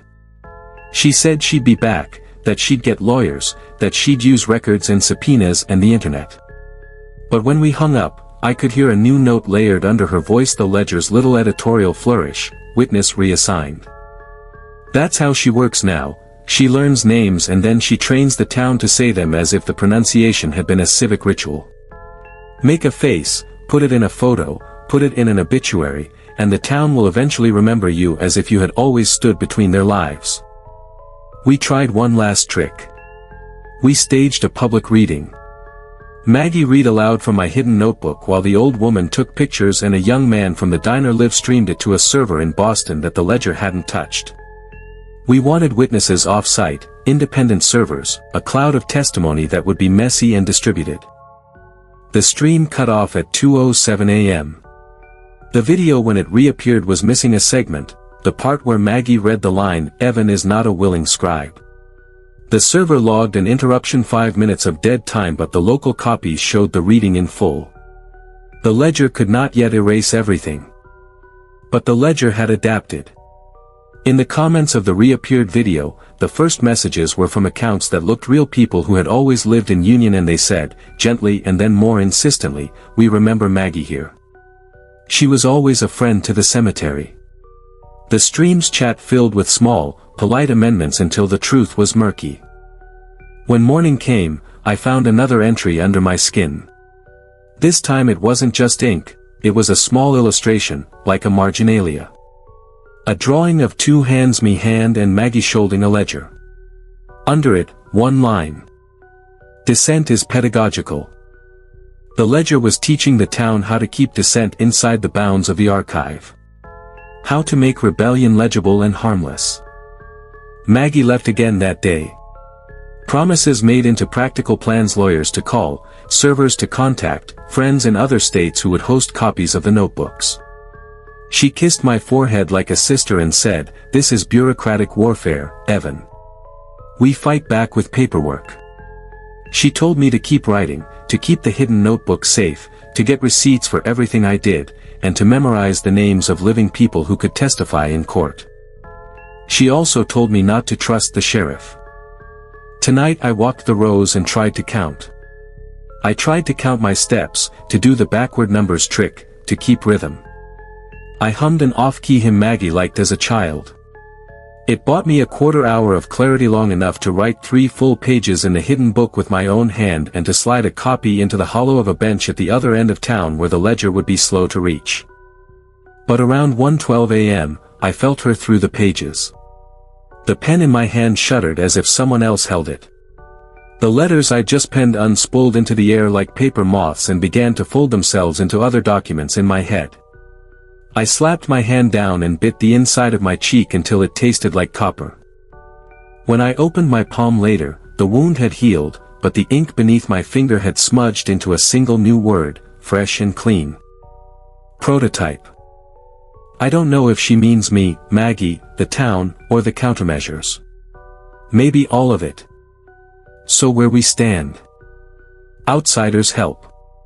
They buy time and create friction. Bring them, seat them in cars, feed them records, and keep them out of the fence after dark. The ledger can fabricate context. Expect it to create appearances of consent and manufacture witnesses through archival mimicry. Counter this by scattering records widely and duplicating evidence across systems that are hard to touch. Names matter. If she can make the town remember a face, she will. Keep your witnesses' images and testimonies in places that the town cannot easily recontextualize. Use legal channels outside union proactively. Keep writing. Resist letting the visible ledger be the only copy. Hide copies in unlikely places. If you can, memorize critical lines and teach them to outsiders who do not belong to the town. Maggie will come back. I know she will. She promised. For now, I've put a copy of the hidden notebook into a shoebox and mailed it to a P.O. box in Providence under a false name. If the ledger edits that mail in transit, then at least the record will have a trail. Cleo is learning. She's getting better at faces and at grafting memories into municipal habit. The town is not just complicit, it is curriculum now. It will teach newcomers to remember what the ledger asks. It will make dissent legible and thus manageable. But there is still resistance. Small, human, messy resistance. Paper in the hands of people who do not belong. Voices spoken into recorders that live on servers far from union's reach. A woman who once told me to hide my notebook. A friend who refused to step over the fence. That matters. Tonight, as I write this, the ink in my skin pulses like a small lamp. The letters want to rearrange themselves into a verdict. They want to call Maggie back into the fold and tell the town she always was one of them. They want to make everything tidy. I will not let them do that, not yet. Not while there are still people who will not be taught how to remember what the ledger wants. If you read this and you live in a town with a cemetery and a job posting on a diner door, burn that posting. If you can't burn it, screenshot it and send it to someone outside. Make copies. Make noise. Make the ledger have to sew seams across oceans. She learns names. We must teach her to misname. The ink isn't passive anymore. Last night, around 2 in the morning, it started to move. I don't mean in that skin-crawling way I've described before. I mean the letters themselves shifted. Whole sentences slid sideways under my skin like eels in a pond, aligning themselves into new paragraphs across my ribs and arms. I stood in front of the cracked mirror in the shed and watched my own body become a page I couldn't control. The worst part wasn't the movement. The worst part was the sound. It whispered. Not loud enough for anyone else to hear. Not even in my ears, exactly. It was like each word was being spoken from inside me, as if my veins had learned how to read themselves aloud. The first coherent sentence it formed was this. The caretaker is insufficient as witness. The second followed. Ink requires audience. I pressed my palms against the mirror until they hurt, trying to ground myself in the feel of the glass. But the ink had already decided. It crawled higher, up my neck, blooming beneath the thin skin of my throat, and with each new word, my mouth moved without permission. I spoke her sentences. Flat, toneless, as if I'd become a mouthpiece. Maggie wasn't there. Eshed promised to return after filing her records with the attorney in Providence, but I swear if she had been, she would have thought I'd finally snapped. Because here's what came out of me, not in my voice but something colder, something ancient and deliberate. All records require recitation. Memory is not sufficient. Speak, or be forgotten. That broke me. I clawed at my throat until I drew blood, thinking maybe pain would scatter it. It didn't. The words just kept flowing, steady, inevitable. And the shed wasn't empty anymore. Shapes pressed against the glass panes, silhouettes of townspeople. Not moving. Just listening. Their shadows leaned long against the grass, bent toward me like the words inside me were pulling them closer. I think that's the point. The ink doesn't just want to be written, it wants to be performed. Practical note, if you're keeping track. If the ink starts whispering, do not read it aloud. That's how she bridges you to the town. If you must speak, speak nonsense. Fracture the sentence. Make it useless. And for the love of God, don't let an audience gather. That makes you the mouth of the ledger itself. I managed to break the rhythm by jamming a pen cap between my teeth and biting down until my jaw locked. The words stuttered. The ink pulsed like it was angry, but it slowed. The townspeople outside the shed dissolved one by one, as though they'd only been there because my voice had summoned them. By dawn, the last of the whispers had receded. My throat was raw, my arms covered in new black script that burned like frostbite. The final line it left me with is still there, just beneath the skin of my chest. I can see it in the mirror, even now. The archive requires chorus. I don't know if she means the town, or Maggie, or meaned I don't know if resisting is even possible anymore when the words use my own body as the ink. But I'll try. Because if I don't, then the next episode isn't going to be written by me. It's going to be written through me. She didn't knock. She never does. The shed door swung open on its rusted hinge, and Maggie froze. Her flashlight beam cut across Meber chest, black script blooming, jaw clenched against the pen cap I'd wedged between my teeth. For a moment, we just stared at each other, like she was trying to decide if this was possession or psychosis. Then the ink made the decision for her. My mouth moved. Not mine. Hers. Cleo's. Witness returns. Chorus expands. Maggie whispered, "Oh, hell no," and slammed the door shut behind her. The words kept flowing out of me, mechanical and flat. The archive requires harmony. All dissent is annotation. Maggie Lyle is footnote to the caretaker. Every line landed in her recorder whether she wanted it or not. The ink doesn't care about permission. Maggie's hands shook, but she was still Maggie, practical, tactical, furious. She shoved her recorder in my pocket, like she was making me carry my own evidence, then grabbed the permanent marker from her bag and started writing over my skin. Thick, messy letters across my arms, my chest, my throat. Her handwriting. Her words. Over mine. She scrawled things like, "He doesn't consent. This is witness interference. Outside record overrides." The ink underneath writhed like snakes, furious. My skin burned. But Maggie didn't stop. She wrote louder than the whisper, if that makes sense. Every word she forced onto me bought a second of silence. By the time she was done, my whole upper body looked like graffiti layered over scripture. For the first time in hours, my mouth shut. We collapsed on the cot together, both shaking.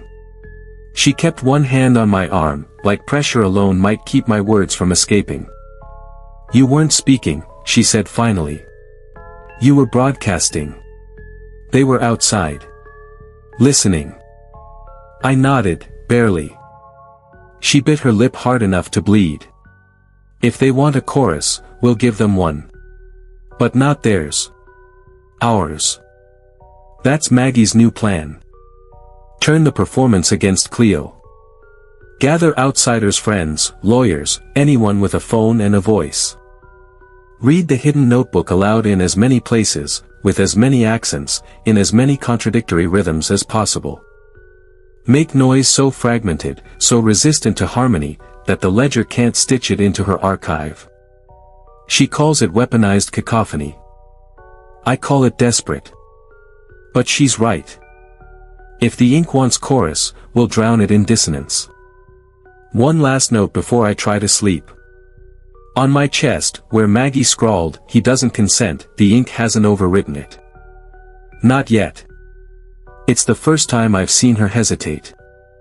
Maybe the ledger doesn't like Maggie's handwriting. Or maybe Cleo knows she can't teach the town to sing that line in unison. Not yet. We didn't wait. Maggie said if the ink wanted witnesses, then we'd choose our own. So by dusk, she had 5 people on a video call: her sister in Providence, 2 of her grad school friends in Chicago, a lawyer in Boston, and a woman she only knew through a ghost hunting forum in Oregon. She called it a pilot run. A stress test. The plan was simple. I'd read a passage from the hidden notebook. Maggie would read the same passage, deliberately wrong pauses in the wrong places, words mispronounced. The 5 outsiders would read it back again in their own accents, their own rhythms. The call would record everything, storing it in at least 6 servers outside the town. A chorus, yes. But dissonant. Deliberately impossible to harmonize. At first, it worked. The words didn't crawl across my skin. The ink pulsed, angry but quiet. The town didn't stir. We read 3 pages this way, building a patchwork record, jagged, overlapping voices, Maggie inserting coughs in the middle of sentences, her sister drawing out vowels, the lawyer intoning like a deposition. It was chaotic, and beautiful in its ugliness. Maggie grinned at me between lines. A grin that said, "We're doing it. We're louder than her." But then, the call began to echo. Not feedback. Not static. An echo of us. A 6th voice joined the call. Flat, calm, female. Perfect diction. It read the same passage we just finished but smoothed out. No coughs. No mispronunciations. No accents. The ideal version of our fractured chorus. Cleo had stitched us clean. The outsiders panicked. Chicago 1 said, "Who the hell is on this call?" Chicago 2 swore and dropped. The Oregon woman's feed froze. The lawyer, bless him, said flatly, "This call is being recorded as evidence of interference." He looked pale but determined. Maggie muted the laptop, slammed it shut, and hissed, "She's not just editing records anymore. She's editing us in real time." That was when the town answered. A knock at the shed. Then another. Then a steady rhythm, palms against wood, dozens of them. The sheriff's voice outside, calm, reasonable, awful. "Caretaker. Witness. You don't need noise. We already have your harmony." Maggie pressed her back against the door like she could hold it shut with her body. She mouthed, "Keep reading." So I did. I opened the hidden notebook and I read. Out loud, wrong, messy. I skipped words, doubled back, muttered nonsense in between. Maggie joined in, overlapping me. It wasn't chorus. It was static. The pounding on the shed grew louder. But the ink under my skin stopped moving. For once, it didn't whisper. When dawn came, the townspeople were gone. The sheriff too. The laptop was fried, screen cracked down the middle. The files from the call corrupted. But the hidden notebook still held my words. And on my chest, Maggie's scrawl, "He doesn't consent," was still there, still resisting. Practical notes. Group readings help. Especially if they're messy. Chaos resists assimilation better than harmony. The ledger can join digital channels. Don't trust clean audio. If you hear a perfect version of what you said, it's hers. Physical paper still matters. She can't smooth out the jagged handwriting of panic. Not yet. Maggie says we need to scale up. More readers. More noise. A public disruption big enough the ledger can't stitch it quiet. She's calling it the dissonance campaign. But I keep thinking about the sheriff's voice, calm in the dark. We already have your harmony. We didn't ease into it. Maggie said hesitation was just harmony by another name. So on the third night after the shed incident, she called everyone she could trust, old friends, reluctant academics, even 2 kids she once tutored who were now in college. We had 12 voices total, plus 3 more who promised to play recordings out loud in crowded Spezia train station in Boston, a cafe in Burlington, a laundromat in New Haven. The plan: flood the air with dissonance. We'd read the same passage from the hidden notebook, each in our own fractured way. The hope was that Cleo wouldn't be able to stitch the chaos together. Maggie chose the section with the most repetition, a ledger entry about a funeral in 1894, copied 3 different ways in jagged ink. A boring bit of town history at least, on the surface. It started okay. On the cemetery grounds, Maggie and I read side by side, purposefully wrong. The laptop's mic was open to the group. 12 jagged voices, some too fast, some stumbling, one flat out singing the words like a nursery rhyme. At first, it worked. The ink under my skin stayed still. My pulse matched the chaos around me. But then, the air changed. It felt like standing at the edge of a canyon when someone shouts. The way the echo folds back, stronger than the original voice. Only this time, the echo wasn't us. It was her. Cleo didn't need the chorus to be perfect anymore. She only needed to show us what perfect looked like. The night air filled with her voice reading the same passage, smoothed and ordered. Calm, exacting, flawless. Our chaos crumbled in its presence. People on the call froze. I heard someone sob. Another whispered, "She's in my headphones." Maggie screamed at them, "Keep going. Louder. Don't let her finish the line." We tried. God, we tried. Then the town moved. I don't mean the people, I mean the town itself. The road behind the cemetery gate bent inward, folding like wet paper. The houses on Route 59 blinked here, then gone, then here again, but rearranged. Bridgeport's lights on the horizon flickered out. Union had cut itself loose, floating in a silence that was hers alone. The call died all at once. Every remote voice silenced, laptop screen black. It was just me and Maggie in the cemetery. Alone, except for the whisper of her perfect narration circling the gravestones. The sheriff appeared at the edge of the hill. Not walking just there, like he'd been edited into the scene. He didn't call out this time.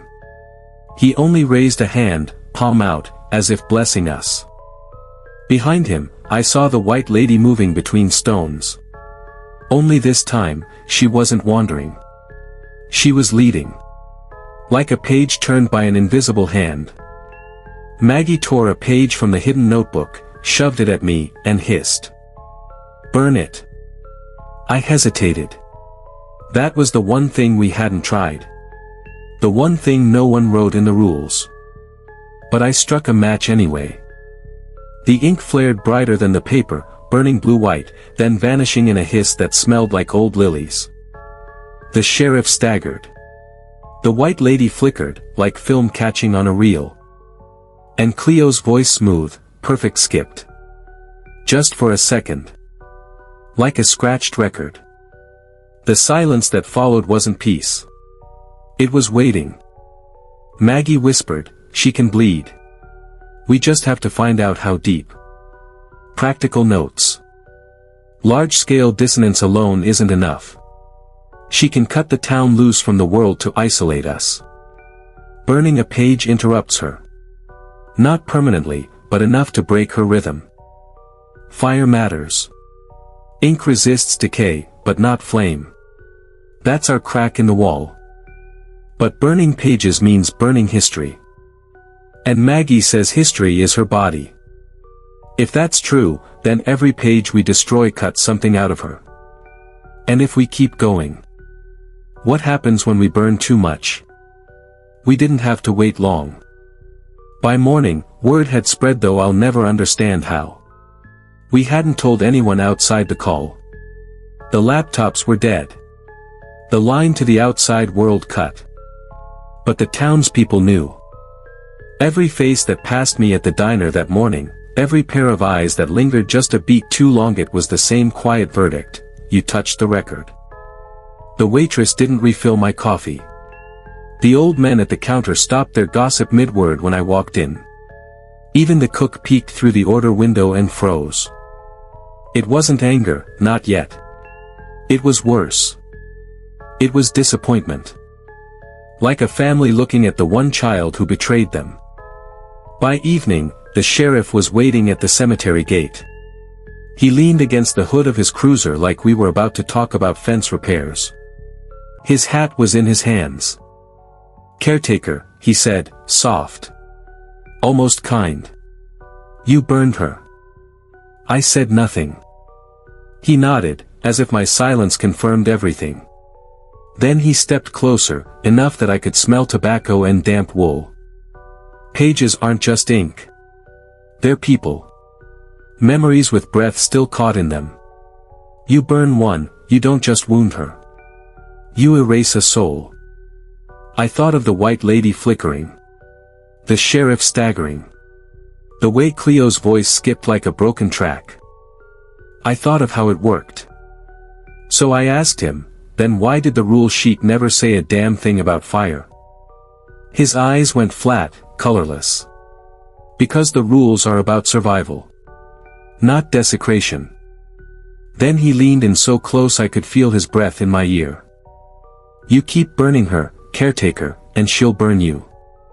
That night, Maggie wanted to push harder. "Pages aren't sacred," she said, pacing the shed. "They're bait. Think about it, she keeps them here, scattered, waiting for us to find. If destroying one makes her stagger, then maybe destroying enough makes her fall." She had a box of matches on the table. A stack of loose pages she'd ripped from the hidden notebook. "We don't nibble at this. We make it a bonfire." But when I picked one up shaking, sweating, I saw something. Not words. Not ink. A face. A man's face, drawn in a few jagged lines, looking out from the margin. He blinked. The eyes tracked me. The page breathed. I dropped it. It landed face up on the dirt floor. Maggie snatched it up before I could stop her. "Don't you see? That's the proof. They're not just records theory vessels. She stores them here. We don't just hurt her when we burn. We free what she's holding." Her voice was manic, eyes shining. "This isn't desecration, Evan. It's mercy." I don't know if I believe her. But that night, as we argued, I heard the town move again. The sound of chairs being set up in the church hall. Voices warming, rehearsing, tuning themselves to one pitch. A chorus gathering. This time, not hidden in whispers. This time, they want us to hear. Practical notes. Fire works, but the sheriff is right, it doesn't just weaken her, it erases. Maybe both wound and release. The townsfolk know now. They're moving in concert, not scattered. A public demonstration of loyalty. Pages aren't inert. Some of them look back. Some of them breathe. Maggie wants a bonfire. The sheriff wants obedience. And Klyash just wants harmony. And me? I don't know which side of the song I belong to anymore. We went to the church hall. Not because we wanted to, but because the whole town seemed to funnel there like water finding its basin. Cars lined the street. The windows glowed with candlelight. And the sound leaked out through the wood, layered voices rolling together into something too smooth, too faultless. Maggie clutched my arm, whispering, "It's a rehearsal. They're practicing her voice." She wasn't wrong. Inside, the pews were full. Farmers, shopkeepers, kids who should have been home doing homework, all standing with hymnals in their hands. But the hymnals were blank. Just empty white pages. And still they read from them, voices perfectly aligned. No one stumbled.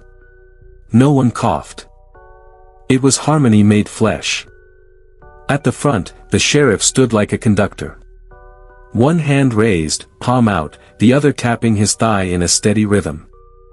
The white lady drifted in the aisle, moving row by row. Every time she passed someone, their voice grew clearer, sharper, like she was tuning an instrument. And then her. Cleo. She wasn't just voice anymore. She was standing on the altar, as real as anyone else. A woman in pale robes, skin like marble dust, eyes black with ink. Her mouth moved with the choir, not louder, not softer, just the same. Perfect. Maggie pulled me back into the shadows, muttering fast, like she was trying to scribble with her breath. They're feeding her. Every note, every breath, that's history she can lock down. She's writing them as they sing.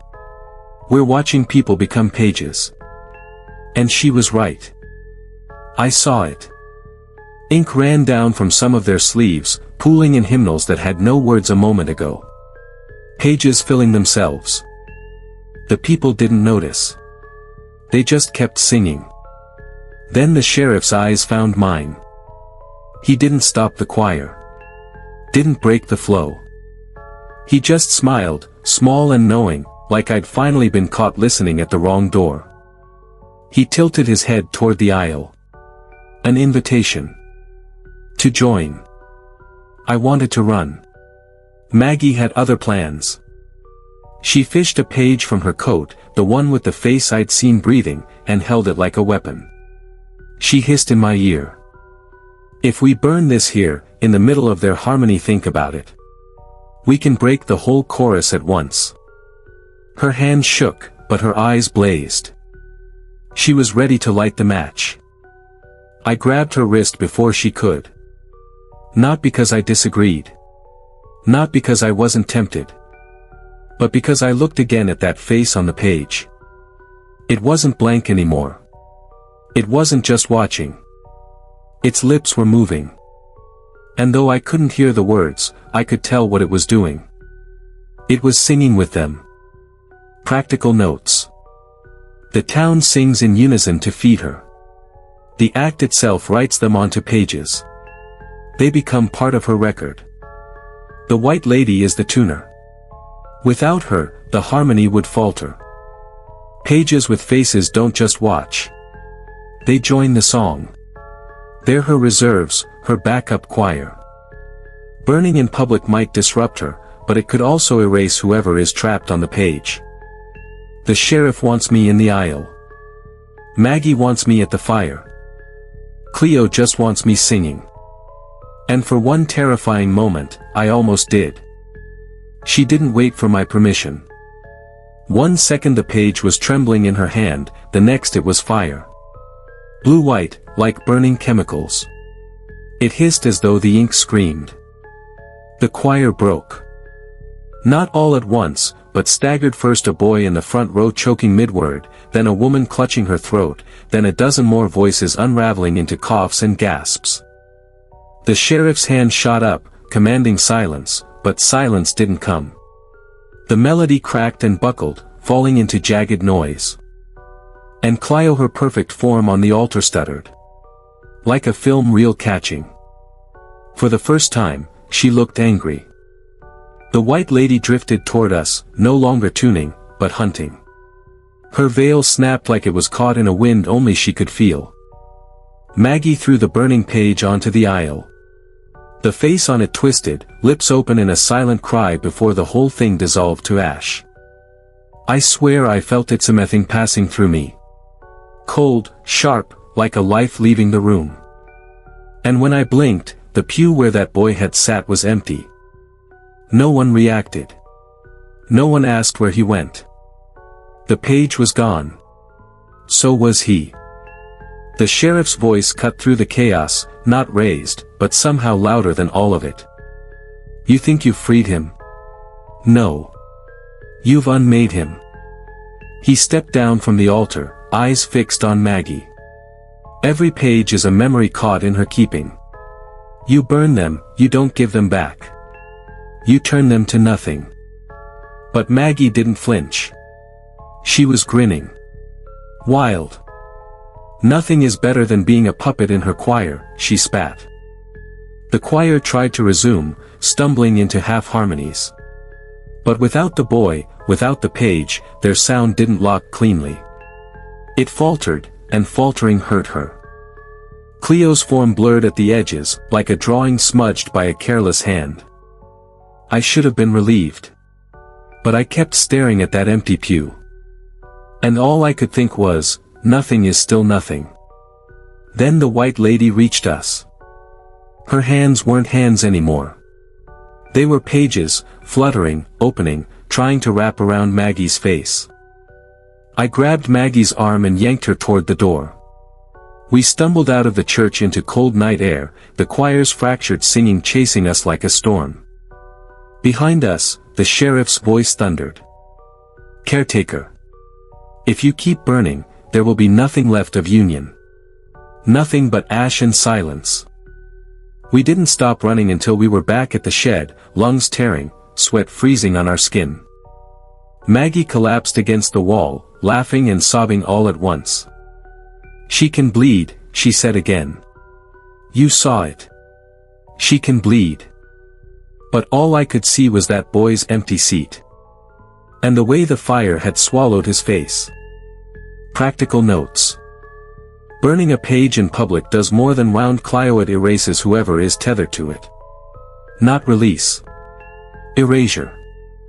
The town will not forgive another public disruption. They'll come for us harder. The white lady responds like an immune system, protecting the choir directly when disrupted. Cleo's form is not invincible. But every blow we land costs someone else their existence. Maggie calls that mercy. I'm not so sure. And I don't know how many more empty pews I can stomach. We didn't have time for arguments. By dusk the next day, the road to the cemetery was alive with headlights. Dozens of cars. Doors slamming shut. Boots crunching gravel. They weren't hiding anymore. The town was coming. From the shed window, I counted at least 50 people marching up the slope. Farmers in mud-streaked coveralls, kids still in their sports uniforms, even Mrs. Crane from the post office clutching a hymnal like a weapon. At the front was the sheriff. Hat low, stride steady, eyes locked on the caretaker's shed. And behind him floated the white lady. Maggie shoved notebooks into her bag, muttering fast, like she was trying to outrun the sound of their approach. They can't think for themselves anymore. You saw it in the church theory, just extensions of her. You don't argue with a hive. You burn it out.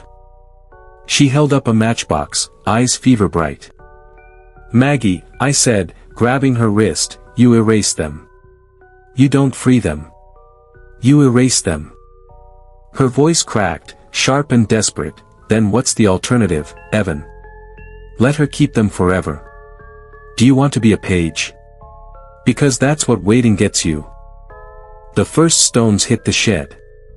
One shattered a jar on the shelf. Another cracked a pane. Then voices rose in unison outside. Not words this time, just tones, humming together, building a wall of sound. It pressed against the boards, rattling the nails, shaking dust from the rafters.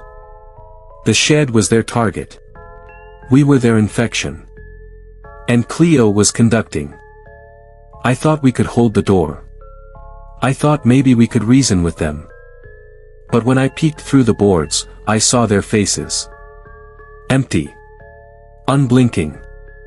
Ink dripped from their eyes like tears. The sheriff's voice cut through the hum, calm as a prayer. Caretaker. Step outside. Let us fold you back into the song. Maggie struck a match. The flare lit her face in orange and shadow. "We make the bonfire," she hissed. "Tonight. Or we're done." The shed shook. Hands clawed at the walls. Nails popped loose. The white lady was at the door now, her veil pressed against the wood-like breath on glass. Pages spilled from her arms, sliding under the crack. One brushed my boot. Warm. Alive. And then it started to hum. I grabbed the match from Maggie before she could drop it. Her eyes went wild. She shoved me hard, snarling, "You don't get to decide." But I held it tight. Because I realized something. Burning would stop them. But it would stop the boy in the pews. Mrs. Crane. The kids in their uniforms. Everyone outside. It wasn't just Cleo's blood we'd spill. It was Union's. The sheriff's voice again, closer now. "Caretaker. The rules were meant to keep you safe. But if you break them, you don't belong." And in that moment, the shed door cracked wide, the white lady's hand of fluttering pages reaching straight for me. Practical notes. The town is fully synchronized now, acting as Cleo's vessel. Direct confrontation is unavoidable. Maggie sees fire as the only solution, no matter the cost. The sheriff isn't pleading anymore. He's delivering judgment. The white lady has breached the Laneshs inside our walls. If I light the match, I erase them. If I don't, they'll erase me. And Cleo? She'll just keep singing. The door didn't break, it peeled.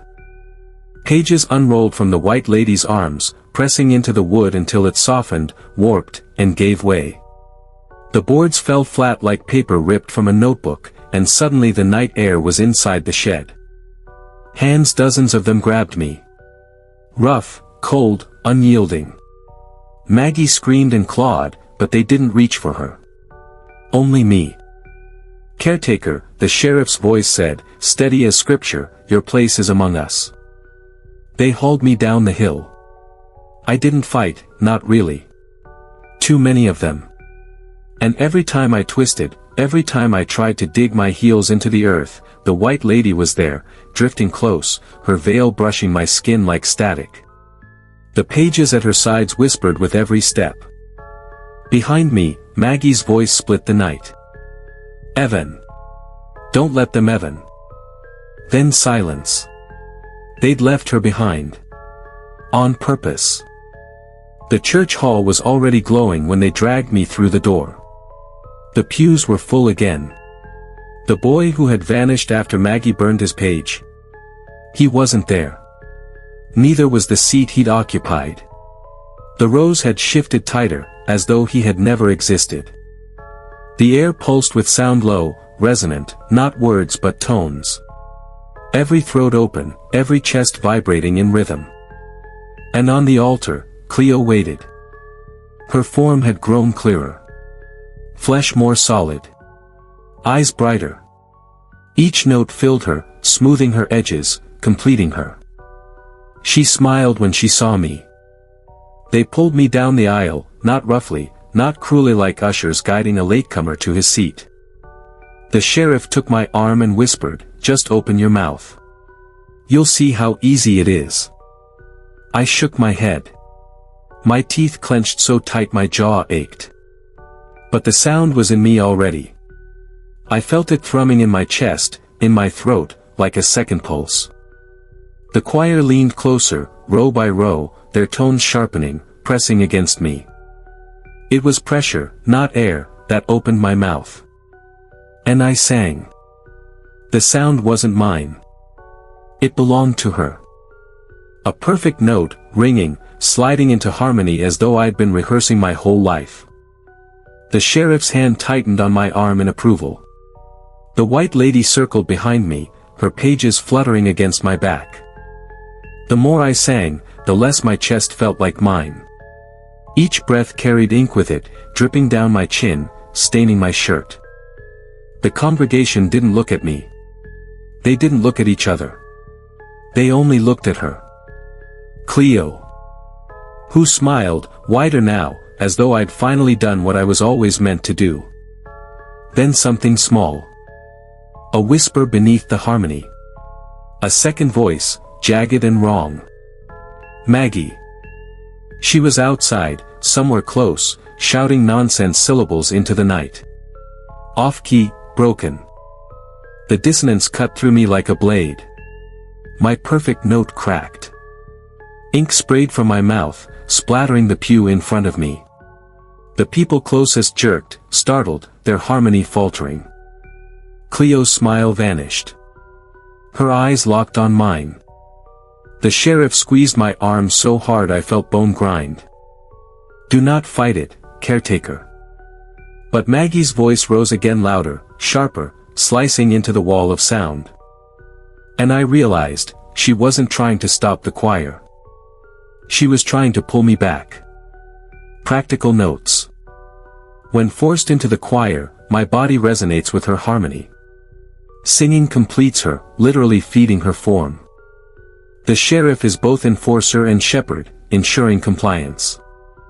Maggie's dissonance disrupts my link directly. It hurts Cleo when I break note. But breaking free risks drawing all her wrath onto Maggie alone. I can stay in the song and survive a little longer. Or I can shatter the note and side with Maggie. Either way, Cleo won't forgive the fracture. I couldn't fake it. Not anymore. The sheriff's grip was iron, his voice a whisper in my ear, keep steady, boy. Keep with her. But Maggie's voice jagged, ugly, human was louder inside me than all their perfect harmony. So I let my note crack. And once it cracked, I tore it open.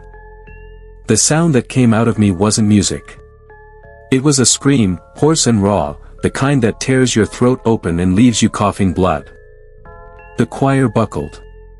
A wave ran through them, heads jerking, voices stumbling. Cleo's form flickered. For the first time, I saw her eyes flash, not soft, not pitying, but furious. Pages whipped loose from the white lady's veil, slamming against my chest, trying to force my jaw back into shape, to drag the note out of me. But I kept screaming. Ink poured, black and hot, burning my tongue. The sheriff struck me. Hard, across the face. My vision burst with light. You fool, he hissed. You'll undo us all. His voice wasn't harmony anymore. It was desperation. Behind him, the pews erupted. Parishioners clutched their throats, coughing up streams of ink. Their perfect notes dissolved into chaos, moans, cries, raw human noise. Maggie's voice cut sharper, closer. She was inside now, I realized. The door hadn't stopped her. She stood at the back of the hall, hair wild, face streaked with dirt and tears. Evan. Keep breaking it. Cleo rose from the altar. Her form blazed half complete, half shredded by my defiance. Pages ripped from her body, curling into ash before they hit the ground. You, she said. Her voice was the first word she'd ever given me directly. It rang in my bones. Historian undone. The sheriff dropped to his knees before her, clutching at her hem. Forgive him, mistress. He knows not what he. His throat ripped open mid-sentence, pages bursting from him like birds scattering. He fell silent, face still frozen in devotion. The white lady lunged. She wasn't floating anymore, she ran. Pages streaming behind her, feet thudding the warped boards. Her hands, sharp as paper edges, aimed straight for my eyes. Maggie screamed. I threw my arms up too slow. But instead of tearing me open, the white lady seized my jaw and forced it wide. Ink gushed out in a river, spilling onto the floor, seeping into the wood. She forced the note back into me, her whole body straining to restart the harmony. For a second, I felt it, Cleo's will pushing down, trying to cage me inside her perfect melody again. Then Maggie did something I'll never forget. She grabbed one of the hymnals from a pew, flipped it open, and began to read aloud. Not scripture. Not music. A recipe. Her grandmother's cornbread recipe. Loud, clumsy, stumbling through measurements. And it worked. The dissonance was unbearable. The harmony shattered. The white lady shrieked and recoiled, pages tearing loose in tatters. The ink river burned away into smoke. Cleo screamed not words this time, just fury, a sound so vast it felt like the sky splitting open. Her form cracked. For the first time, she looked vulnerable. Practical notes. Breaking the note causes Cleo's form to destabilize. She feeds on harmony without it, she collapses. The white lady enforces compliance by forcing mouths open, drawing ink and sound. Maggie's off-key dissonance is poison to the ritual. Even mundane words disrupt the structure if spoken with intent. The sheriff's death proves, loyalty doesn't protect you. We had seconds. Maybe less. Cleo was unraveling, but the church was, two boards splitting, rafters twisting, pages burning midair. Maggie grabbed my arm, dragging me toward the back. Run, she yelled. But I couldn't. Not yet. Because in Cleo's scream, I heard something new, something I wasn't supposed to understand. A hidden rule. The church was tearing itself apart. Beams warped like wet paper. Pages burst from the rafters, flaring into ash midair. The harmony was gone, shredded by my scream and Maggie's broken recitation. But Cleo wasn't gone. She was splintering. Her form cracked open like porcelain, light spilling out through the fractures. Her voice was still a scream, but underneath it, I could hear words. Not English. Not Greek. Something older, humming against my teeth, sliding under my tongue. And I understood it anyway. The hidden rule. It wasn't about silence. It wasn't about reverence. It was about memory. Cleo lived on what was forgotten. Every name that faded from a headstone, every story no one told anymore, every life left unspoken. That was her food. Her ink. The choir wasn't just singing for her, they were erasing themselves, note by note, until nothing remained. To survive her. You didn't hide. You didn't stay quiet. You remembered. I staggered, nearly falling as the floor heaved. Maggie yanked at my arm, panicked. What is it? She shouted. She feeds on forgetting. I choked out. My throat felt raw, shredded. You have to say their names. Maggie's eyes went wide. Then she understood. She dropped the hymnal, threw back her head, and shouted into the chaos. Jonathan Wilkes. The name rang out, jagged but clear. The pews trembled. The ink-stained congregation writhed, clutching their heads. Martha Kingsley. Maggie screamed. And I joined her. Elijah Turner. The names spilled out, one after another. Some I'd read from the stones, some scratched in the shed, some whispered in the margins of journals I'd found. Each name cracked Cleo wider. Her scream faltered. Light bled from her chest, spilling onto the altar, searing through the sheriff's fallen body until he was nothing but ash and pages. The white lady shrank, her veil unraveling thread by thread. For the first time, she looked fragile. Small. But still, Cleo fought. Historian undone, she growled, her voice a hurricane tearing the roof away. You cannot hold what the world discards. Her hand stretched toward Miss Hattard, bleeding ink, but reaching all the same. I forced my throat open one more time, even as blood bubbled with the words. Thomas Harrison. The name exploded from me like a gunshot. Cleo convulsed. Light tore her apart. Pages burst into flame. The church collapsed inward with her scream. We ran. Not a plan, not a choice. Just instinct. Through the back, through a doorway that shouldn't have been there, out into the night. The cold air hit me like water, and I collapsed on the grass, coughing blood and ink. Maggie fell beside me, clutching her ribs, laughing and crying at once. Behind us, Union Cemetery glowed faintly, as if something still smoldered underground. But the church was gone. All that remained was open air and graves. Practical notes. Cleo's survival hinges on erasure. Names forgotten equals fuel. Names spoken equals fire against her. The White Lady is a vessel of forgetting. When names return, she collapses. The sheriff, the choir, all of them'd been erasing themselves for her. That's why the boy disappeared. Not just dead. Unremembered. The hidden rule, speak the forgotten, and she breaks. Maggie pressed her forehead against mine. We're not done, she whispered. You know that, right? And I did. Because even as Cleo's scream faded, I heard an echo beneath it. Not rage. Not pain. Promise.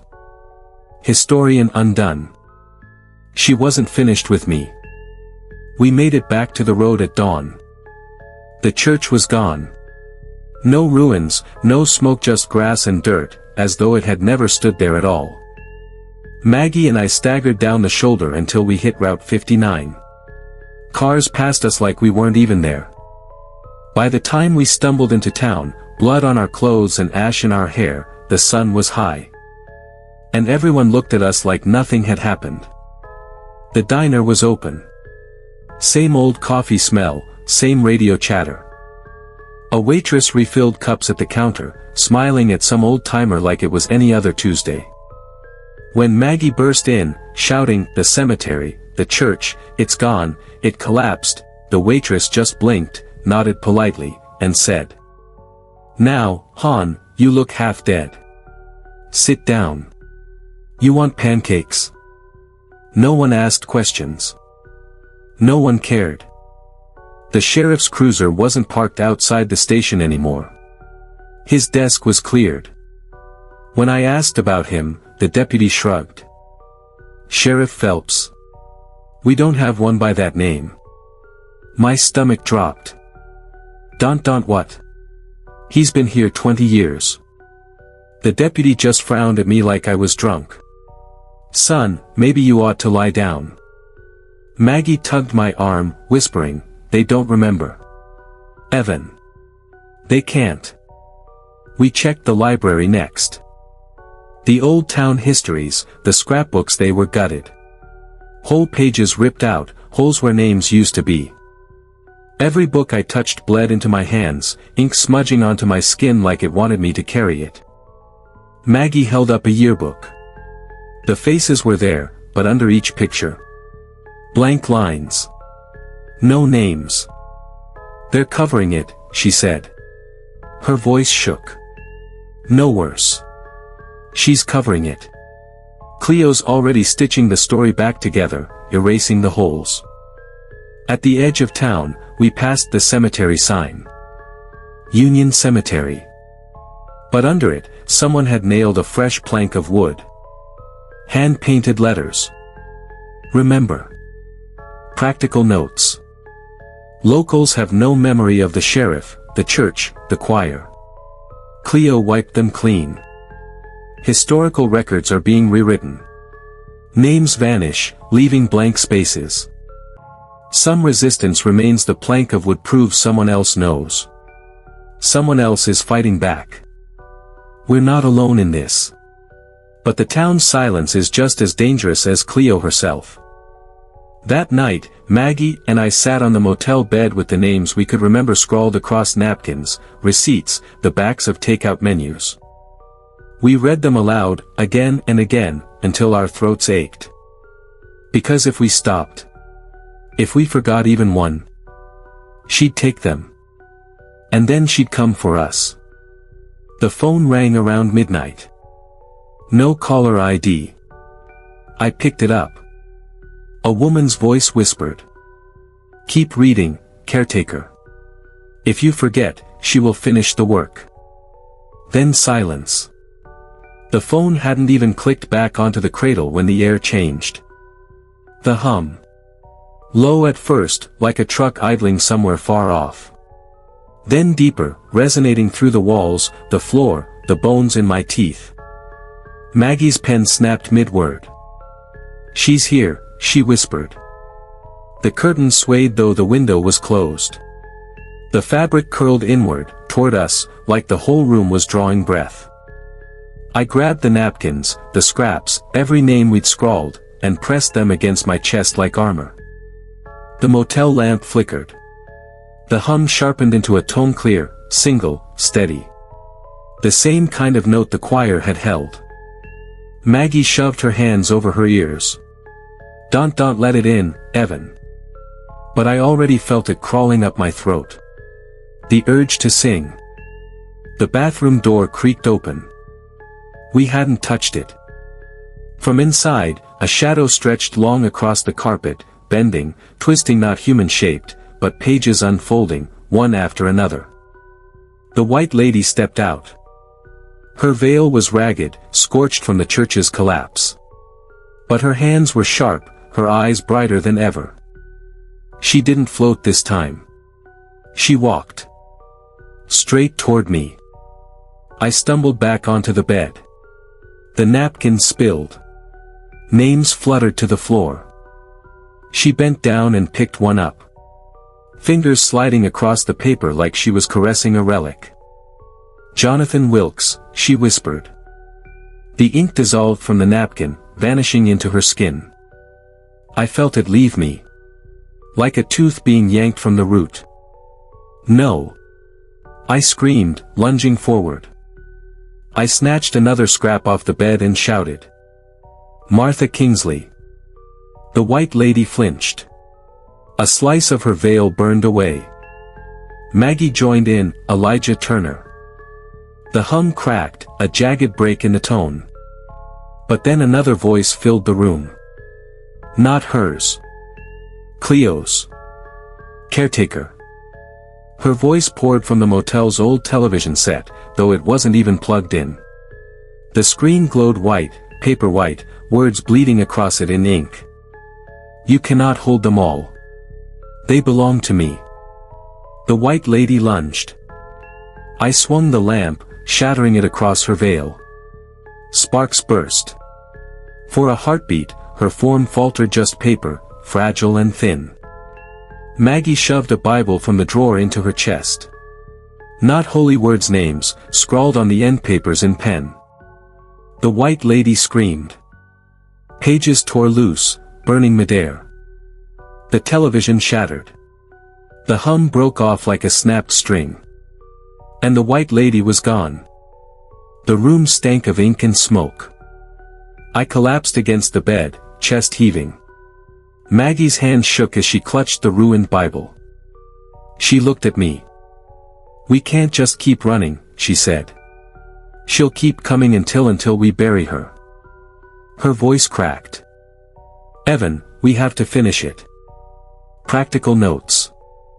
White lady now acts as collector, absorbing erased names back into herself. Names spoken aloud burn her. Written names, if read, strike harder. Cleo doesn't need a place anymore. She can bleed through any medium: TV, phone, paper. Resistance is possible, but temporary.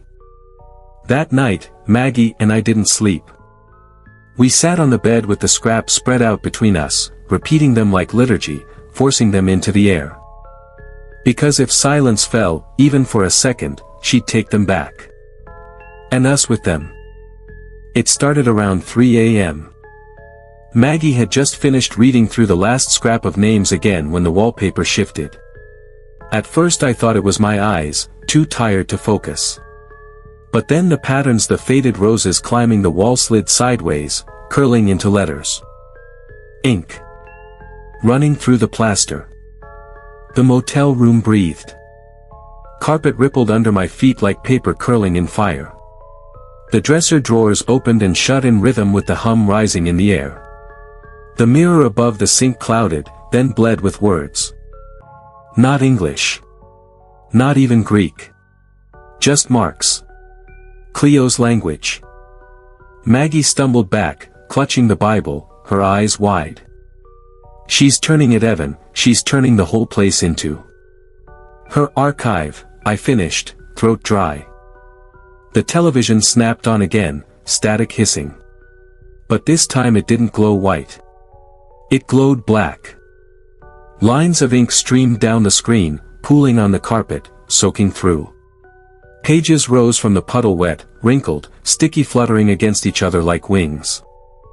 The White Lady stepped through the mess. But not burned, not ragged like before. Whole again. Rebound. And this time, she wasn't alone. Shapes pressed through the wallpaper, peeling loose from the walls, faces I almost recognized. The congregation. The choir. Their mouths were open, silent, but I could feel their notes vibrating the air. Maggie grabbed my arm, dragging me toward the door. The handle was gone. In its place, a binding. A spine. The door itself had become a book cover, leather slick with ink. No knob. No escape.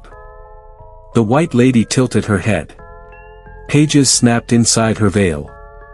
She raised one hand, and the congregation faces began to peel fully into the room. I forced air into my throat.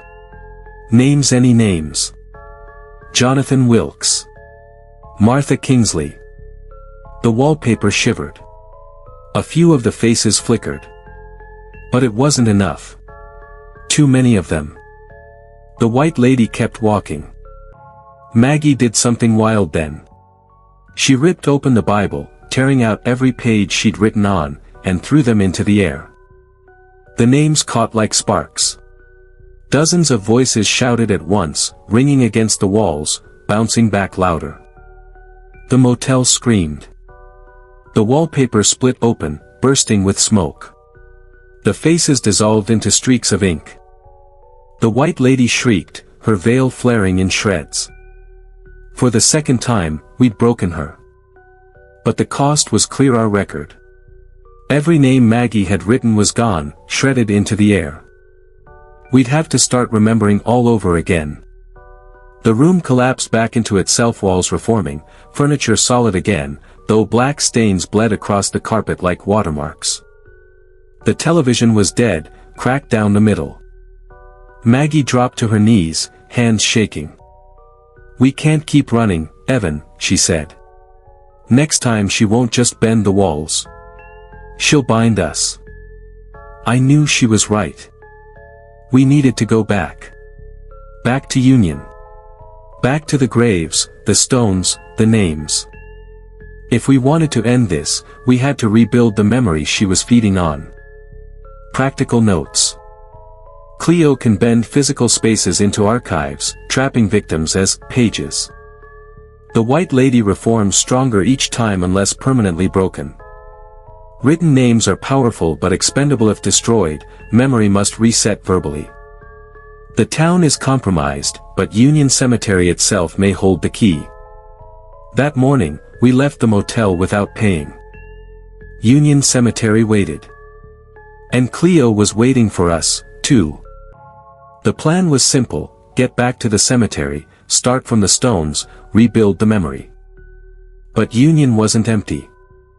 When we cut across the field at dawn, smoke curled above the headstones. Not fire smudge pots. Dozens of them.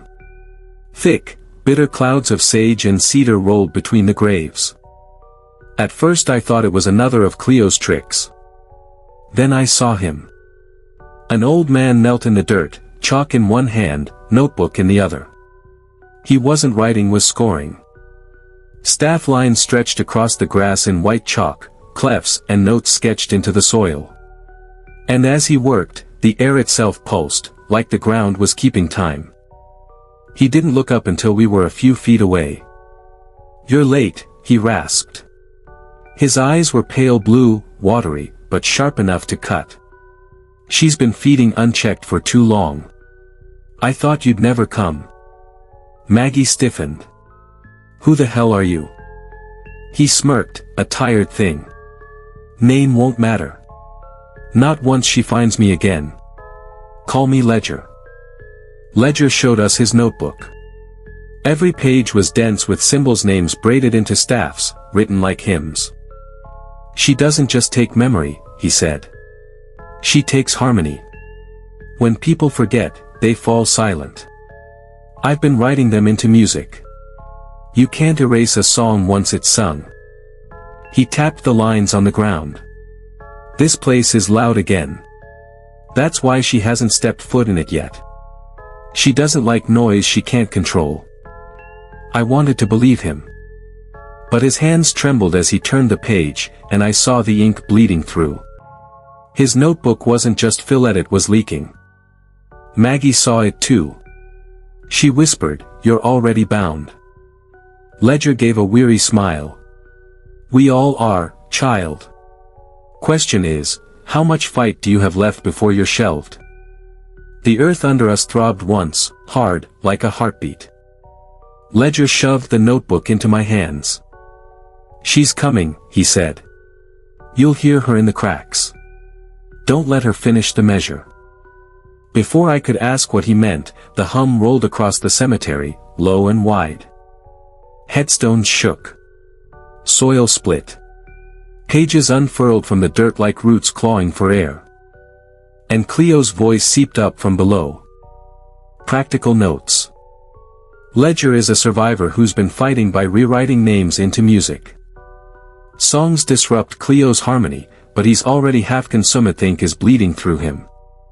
The cemetery itself resists her now because of his work, but it won't hold long. Cleo is shifting tactics, coming up from below. Maggie clutched my arm as the ground tore open in front of us, a chasm spilling pages and ink. Ledger just closed his eyes and said, "Keep the rhythm, boy. If you lose the beat, she writes you out." The crack split wider, coughing dust and ink. Ledger staggered back, chalk falling from his hand. She's not waiting anymore. She's ascending. The ground heaved like something alive was pushing against it from below. Pages sprayed upward, shredded and burning at the edges, raining down across the graves. Maggie yanked me behind a monument. She's coming through here. Ledger shook his head, pale. Not through. Out. The hum thickened into a chord. Then the soil broke apart. Cleo rose. Not the fragile porcelain figure I'd seen fracture in the church. Not the voice in the static. This was her full form, vast, towering, stitched together from pages and names, her body a library collapsing in on itself. Her eyes were twin voids filled with crawling letters. Her voice shook every bone in my chest. Historian undone. I will bind you. Ledger pressed the chalk into my hand. Keep writing, he said, steady despite the ink already seeping from his nose. You write, you resist. I'll hold the rhythm. Before we could stop him, he raised his arms. His frail voice broke into song, not words, just sound, notes jagged and raw. The chalk lines on the ground blazed white. The staff he'd drawn flared to life, circling Cleo's rising form like chains. She shrieked, her pages curling inward, smoke pouring off her. But Ledger staggered with every note, the ink crawling faster through his veins. Maggie grabbed my sleeve, eyes wild. He can't hold her, Evan. If he keeps singing, she'll tear him apart. Ledger gasped mid-verse but forced the song louder, shouting over her. Right. Finish the score. I dropped to my knees, chalk scraping stone, trying to scrawl names onto the staff lines burning across the dirt. My hands shook. Half the names slipped from my mind before I could put them down. Maggie dropped beside me, scribbling over my shoulder. Together we scratched them in, Wilkes, Kingsley, Turner. The lines pulsed brighter. The ground trembled harder. Cleo's scream pitched higher, fracturing the sky itself into cracks of light. Ledger's song broke. His voice shredded to a whisper. His body jerked once, twice, then the ink inside him erupted outward. He collapsed in a spray of black, pages exploding from his chest, scattering like birds. But his final note stayed. The staff he'd drawn sealed tight around Cleo, locking her mid-rise. She convulsed, bound but not broken, howling through the cemetery. Practical notes. Cleo's true form is vast, a living library of names and forgotten pages. Ledger's score bound her temporarily, but cost him everything. His body is gone, consumed. The chalk staff and names amplify memory into a weapon, but only if the score is completed. Right now she's trapped. But it's fragile. Maggie's face was streaked with soot and tears. "We can't stop," she said. "If the score fades, she's loose. We need every name, Evan. Every damn one." I stared at the chalk glowing under my hand. Ledger was gone. But his rhythm was still beating through the ground. The chalk pulsed like a dying heart. Every beat weaker. Every flicker closer to dark. Cleo strained against the staff, her limbs, if you could call them that, flaring outward into wings of shredded parchment. Each movement sent sparks down the lines. Pages sloughed from her body, curling and disintegrating midair, but she only grew bigger, hungrier, louder. Maggie shoved a fistful of chalk into my palm. "Right. Don't think, just write." We scrawled across the cracked dirt, our fingers raw, our arms shaking. The names came in fragments. Some I remembered from Wilkes's roster. Some Maggie pulled from her grandfather's old funeral records. Others whispered themselves into my ear, carried on the hum that rattled the headstones. Turner Bryant Haskins. Each time I pressed chalk to stone, the staff's light surged. Each name tightened Cleo's prison, wrapped her tighter in lines she couldn't quite break. But the faster we wrote, the harder she fought. Her voice cracked the air like thunder. "There is no end to you. Endless ash. Endless name." The ground tore. Monuments split in two. The cracked road into Easton glowed with fire beneath. Maggie screamed over the roar, "She's trying to collapse it, bury everything. She wants it all in her archive." Her hand slipped, chalk snapping. The line she'd been writing fizzled to smoke. Cleo lunged. One wing of burning paper slammed the dirt, sending shards of stone flying. A statue's head ricocheted past me. I scrambled, heart hammering, chalk shaking so bad I could barely scratch letters. My handwriting looked like a child's. Still, I pressed on. Jenkins. Carter. Lane. The staff flared again. Cleo shrieked and jerked backward, pinned for another few seconds. Maggie's voice cracked. "It's not enough. She's breaking it faster than we can write." She was right. The score flickered, too thin, too scattered. Ledger had known it meant for us to finish, but not like this. Cleo's void eyes locked on me. Pages peeled back, forming a tunnel of darkness that reached toward my chest. Historian. Come to archive. And then I felt something inside me tugged loose. My memories spilled forward like coins from a torn pocket. She wasn't just trying to eat the names of the dead. She was after me. Practical notes. Each written name buys seconds, but the cracks in the staff grow. The entity shifts tactics, pulling at living memory to force surrender. The cemetery itself is collapsing, dragged into her archive. Binding will only hold if the score is completed, but the names are endless. Maggie's hand clamped on mine, stopping the chalk mid-letter. Her eyes were bloodshot, fierce. "She wants you to believe it's impossible," she said. "But Ledger left us one more rule." She pointed at the central line of the staff, the one Ledger had drawn thicker than the rest. It was still glowing stronger than the others, even as the rest dimmed. "Finish that line, Evan. Not all of them. Just the central one. That's the key." I looked at the chalk nub in my hand. Looked at Cleo thrashing against her cage. Looked at the gaping maw of her archive widening in the sky above us. The staff groaned under the strain. The next minute might be the last. I pressed chalk to stone and started to write.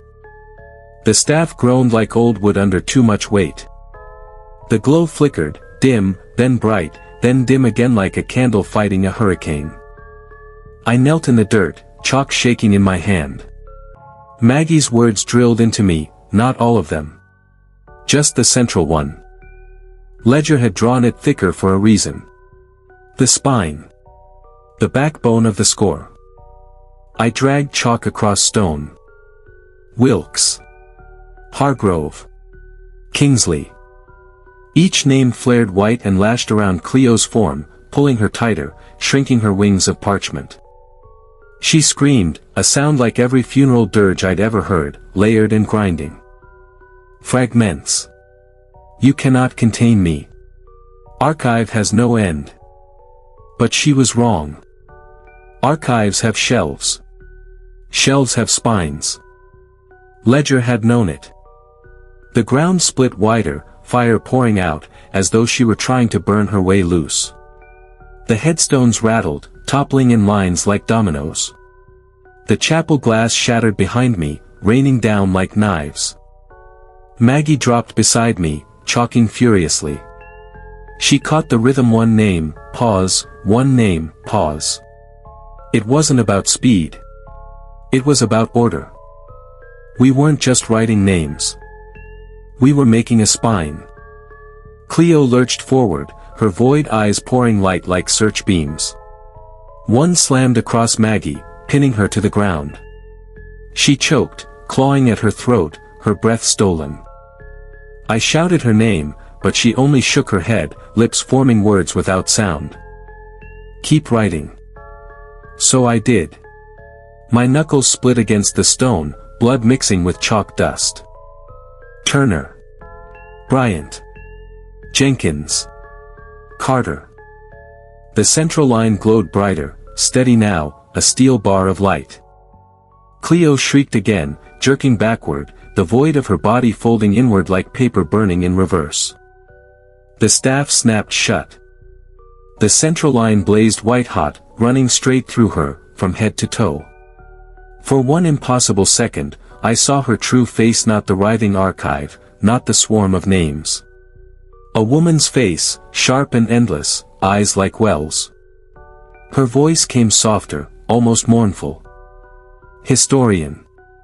I only ever wanted to preserve. Then the line cut through. Cleo's body folded into itself, collapsing page by page, word by word. Her scream turned thin, then small, then silence. She vanished in a whirl of dust, pulled tight into the glowing staff. And then it was just us. The cemetery was wrecked, monuments shattered, graves torn open, trees split down the middle. But it was still here. Still real. Maggie coughed, rolling onto her side. She was alive, pale but breathing. The chalk in my hand crumbled to nothing. The glowing staff dimmed, burned itself out, and left nothing but black lines scorched into the dirt. Ledger was gone. But his song had worked. Cleo was bound again. Practical notes for anyone who finds this. You don't need every name. You need the spine. The central line holds her. It's the anchor. Chalk and memory bind her, but rhythm completes it. One name. Pause. One name. Pause. If she whispers that it's endless, don't believe her. She lies. Archives can be ordered. They have to be. When the silence settled, I realized Maggie was staring at me with something close to awe. You finished it, she said. Her voice was hoarse. Ledger was right. You're the historian now. I shook my head, my throat too raw to answer. But she wasn't wrong. I knew the rules now. I knew the rhythm. And I knew this, Cleo would rise again someday. She always would. Memory never stays buried. But when she does, I'll be waiting.